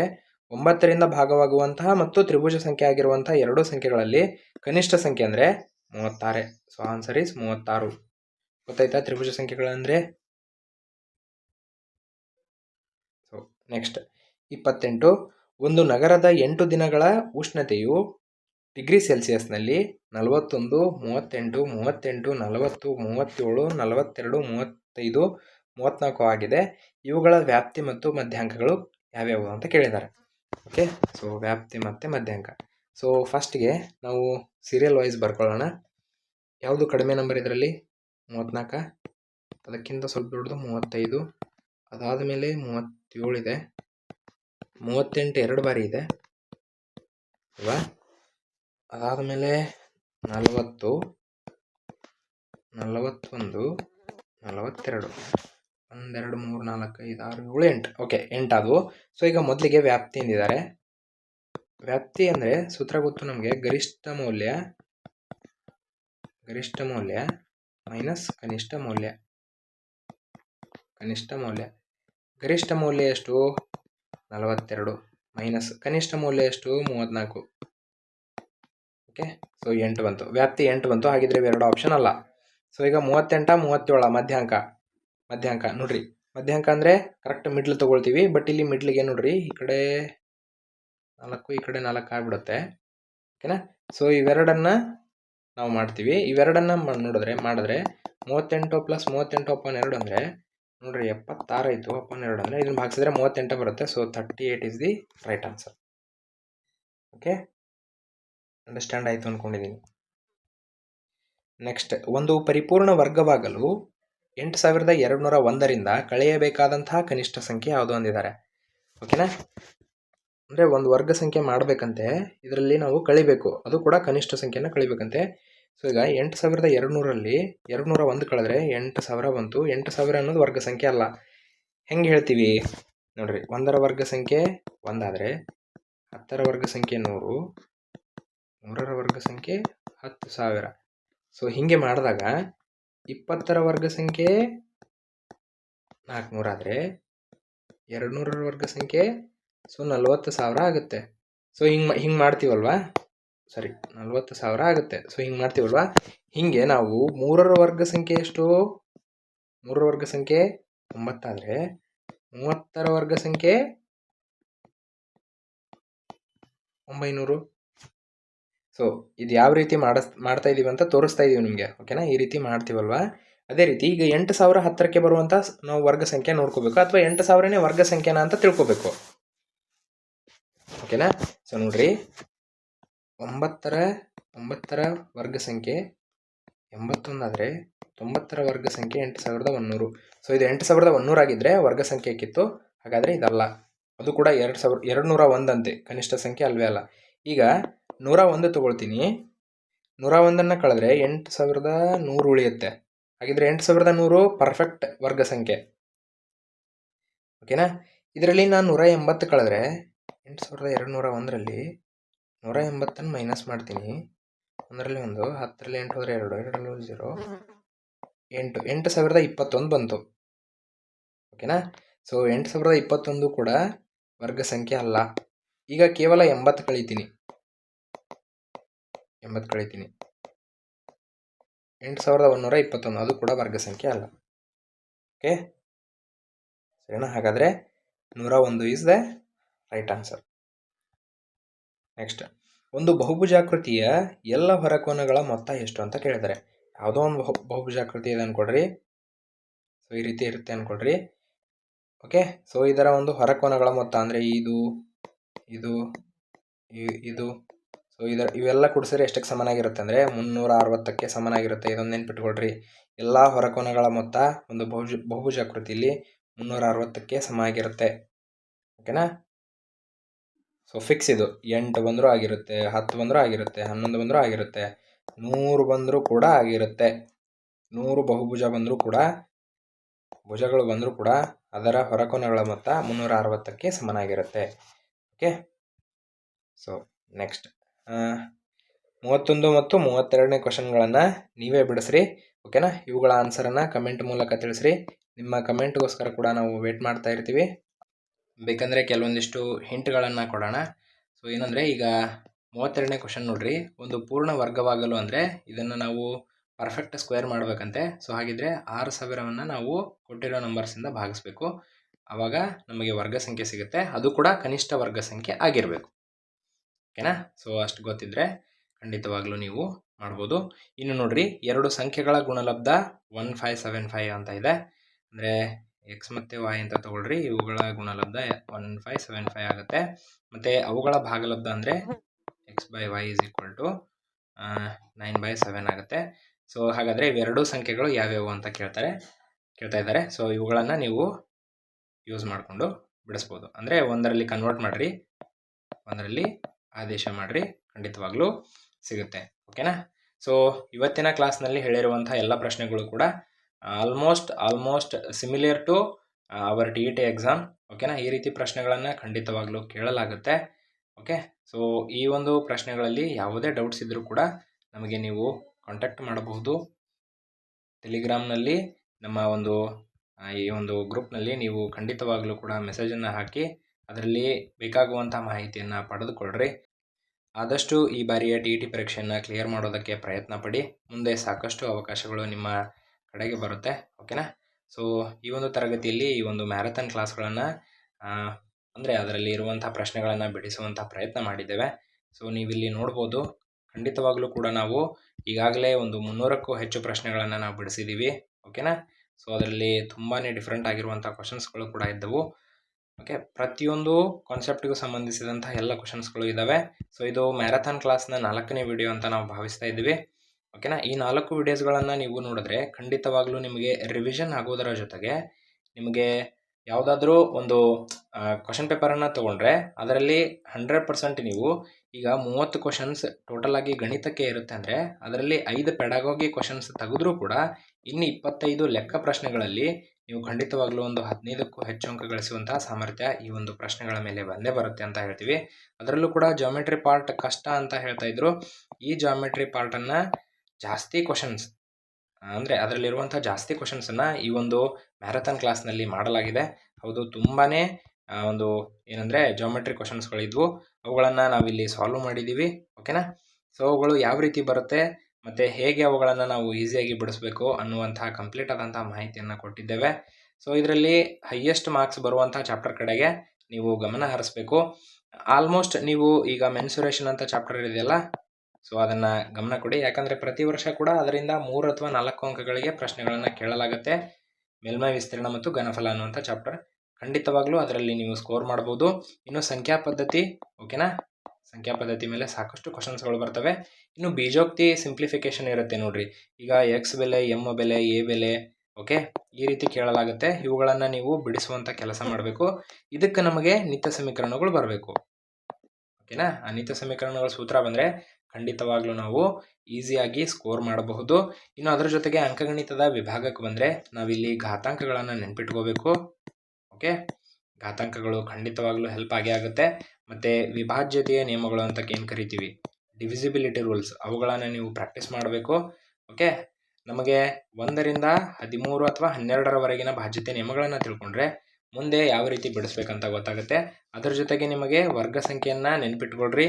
ಓಕೆ, 1ರಿಂದ 1,000 ಅಂದರೆ 1,000ದ ವರ್ಗ ಸಂಖ್ಯೆ, ಮೌಲ್ಯದ ವರ್ಗ ಸಂಖ್ಯೆ ಬರುವವರೆಗೆ ನೀವು ಅವುಗಳನ್ನು ನೆನ್ಪಿಟ್ಕೊಳ್ರಿ. ಈಗ ಅದೇ ರೀತಿಯಾದಂಥ ವರ್ಗ ಸಂಖ್ಯೆಯ ಕ್ವಶನ್ಸ್ಗಳನ್ನು ಈ ಕ್ವಶನ್ ಪೇಪರ್ಗಳಲ್ಲಿ ಕೇಳಿದಾಗ ಮತ್ತೆ ನೀವು ಲೆಕ್ಕ ಮಾಡುವಂಥ ಒಂದು ನೆಸೆಸಿಟಿ ಅಲ್ಲಿರಲ್ಲ. ಡೈರೆಕ್ಟಾಗಿ ಅದನ್ನು ಬಳಸ್ಕೊಂಡು ಬಿಡ್ಬೋದು. ವರ್ಗ ಸಂಖ್ಯೆ, ಘನ ಸಂಖ್ಯೆ, ಓಕೆನಾ? ಅದರ ಜೊತೆಗೆ ವರ್ಗಮೂಲ, ಓಕೆ, ಕ್ಯೂಬ್ ರೂಟ್ ಮತ್ತು ಸ್ಕ್ವೇರ್ ರೂಟ್ಗಳ ಕಂಪ್ಲೀಟ್ ಆದಂತಹ ವ್ಯಾಲ್ಯೂಸನ್ನು ನೀವು ತಿಳ್ಕೊಂಡ್ರೆ ಖಂಡಿತವಾಗ್ಲೂ ಈ ಎಕ್ಸಾಮನ್ನು ಕ್ರ್ಯಾಕ್ ಮಾಡ್ಬೋದು. ಆದಷ್ಟು ನೀವು ಏನಂದರೆ ಹಳೆ ಪ್ರಶ್ನೆ ಪತ್ರಿಕೆ ಜೊತೆಗೆ ನಿಮ್ಮ ನಾಲೆಜ್ಗೆ ಬರುವಂಥ ಕ್ವಶನ್ಸ್ಗಳನ್ನು ಕೂಡ ಬಿಡಿಸ್ರಿ. ಅಂದರೆ ನೀವೇ ಕ್ವಶನ್ಸ್ಗಳನ್ನು ಸೃಷ್ಟಿ ಮಾಡಿ ಯಾವ ರೀತಿ ನಾನು ಈ ಕ್ವಶನ್ಸ್ಗೆ ಉತ್ತರ ಕೊಡಬೇಕು ಅನ್ನುವಂಥದ್ದನ್ನು ನಿಮ್ಮಷ್ಟಕ್ಕೆ ನೀವೇ ಕಂಡುಕೊಂಡ್ರೆ ಈ ಒಂದು ಎಕ್ಸಾಮಲ್ಲಿ 100% ಆಗಿ ಪಾಸ್ ಆಗೇ ಆಗ್ತೀರಿ. ಓಕೆ, ಸರಿ.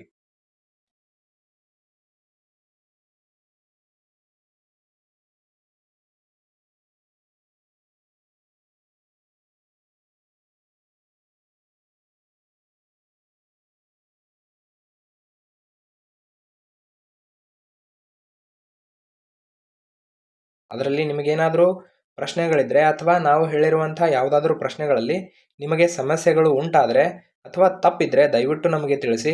ಮುಂದಿನ ಕ್ಲಾಸ್ಗಳಲ್ಲಿ ಅದನ್ನು ಸರಿಪಡಿಸಿಕೊಂಡು ಮತ್ತೆ ಕ್ಲಾಸ್ಗಳನ್ನು ಮಾಡುವಂಥ ಪ್ರಯತ್ನವನ್ನು ಕೂಡ ಮಾಡ್ತೇವೆ.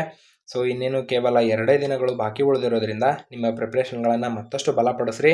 ಆದಷ್ಟು ಈ ಒಂದು ಪರೀಕ್ಷೆಯಲ್ಲಿ ಉತ್ತೀರ್ಣರಾಗೋದಕ್ಕೆ ಹಗಲಿರುಳು ಒಂದು ಕಷ್ಟಪಡ್ರಿ ಅಂತ ಹೇಳ್ತೀವಿ. ಯಾಕಂದರೆ ಇದೊಂದು ತುಂಬಾ ಯೂಸ್ಫುಲ್ ಆದಂತಹ ಆಪರ್ಚುನಿಟಿ ಆಗಿದೆ. ಇದನ್ನು ನೀವು ಪಾಸ್ ಮಾಡ್ಕೊಳ್ದೆ ಹೋದರೆ ಮತ್ತೆ 1 ವರ್ಷಗಳ ಕಾಲ ನೀವು ಕಾಯಬೇಕಾಗತ್ತೆ. ಈಗಿನ ಒಂದು ಸರ್ಕಾರದ ಎಲ್ಲ ರೂಲ್ಸ್ಗಳನ್ನು ನೀವು ಗಮನಿಸ್ತಾ ಇದ್ದೀರಿ. ಸರ್ಕಾರದ ನಡೆ ಕೂಡ ಅಷ್ಟೇನು ಉತ್ತಮವಾಗಿಲ್ಲ. ಈ ಶಿಕ್ಷಕರ ನೇಮಕಾತಿಯಲ್ಲಿ ಕಳೆದ 2 ವರ್ಷಗಳಿಂದ ಯಾವುದೇ ಶಿಕ್ಷಕರ ನೇಮಕಾತಿ ಕೂಡ ಆಗಿಲ್ಲ. ಹಾಗಾಗಿ ಈ TET ಪರೀಕ್ಷೆ ನಮಗೆ ಒಂದು ಆಶಾದಾಯಕ ಅಂತ ಕಾಣಿಸ್ತಾ ಇದೆ. ಸೊ ಹಾಗಾಗಿ ಈ ಒಂದು ಪರೀಕ್ಷೆಯನ್ನು ಕ್ಲಿಯರ್ ಮಾಡ್ಕೊಳ್ರಿ. ಮುಂದಿನ ಭವಿಷ್ಯಕ್ಕೆ ಇದೊಂದು ಭದ್ರ ಬುನಾದಿ ಆಗಲಿ ಅಂತ ಹೇಳ್ತಾ ನಮ್ಮ ವಿಡಿಯೋವನ್ನು ನೋಡಿದಂಥ ನಿಮಗೆಲ್ಲರಿಗೂ ಕೂಡ ಧನ್ಯವಾದಗಳು. ಸೊ ವಿಡಿಯೋ ಇಷ್ಟ ಆಗಿದ್ದರೆ ದಯವಿಟ್ಟು ಲೈಕ್ ಮಾಡಿ, ಶೇರ್ ಮಾಡಿ, ಕಮೆಂಟ್ ಮಾಡಿ ಮತ್ತು ಸಬ್ಸ್ಕ್ರೈಬ್ ಮಾಡ್ಕೊಳ್ಳಿ ಅಂತ ಹೇಳ್ತಾ ನಮಸ್ಕಾರಗಳನ್ನು ತಿಳಿಸ್ತಾ ಇದ್ದೀವಿ.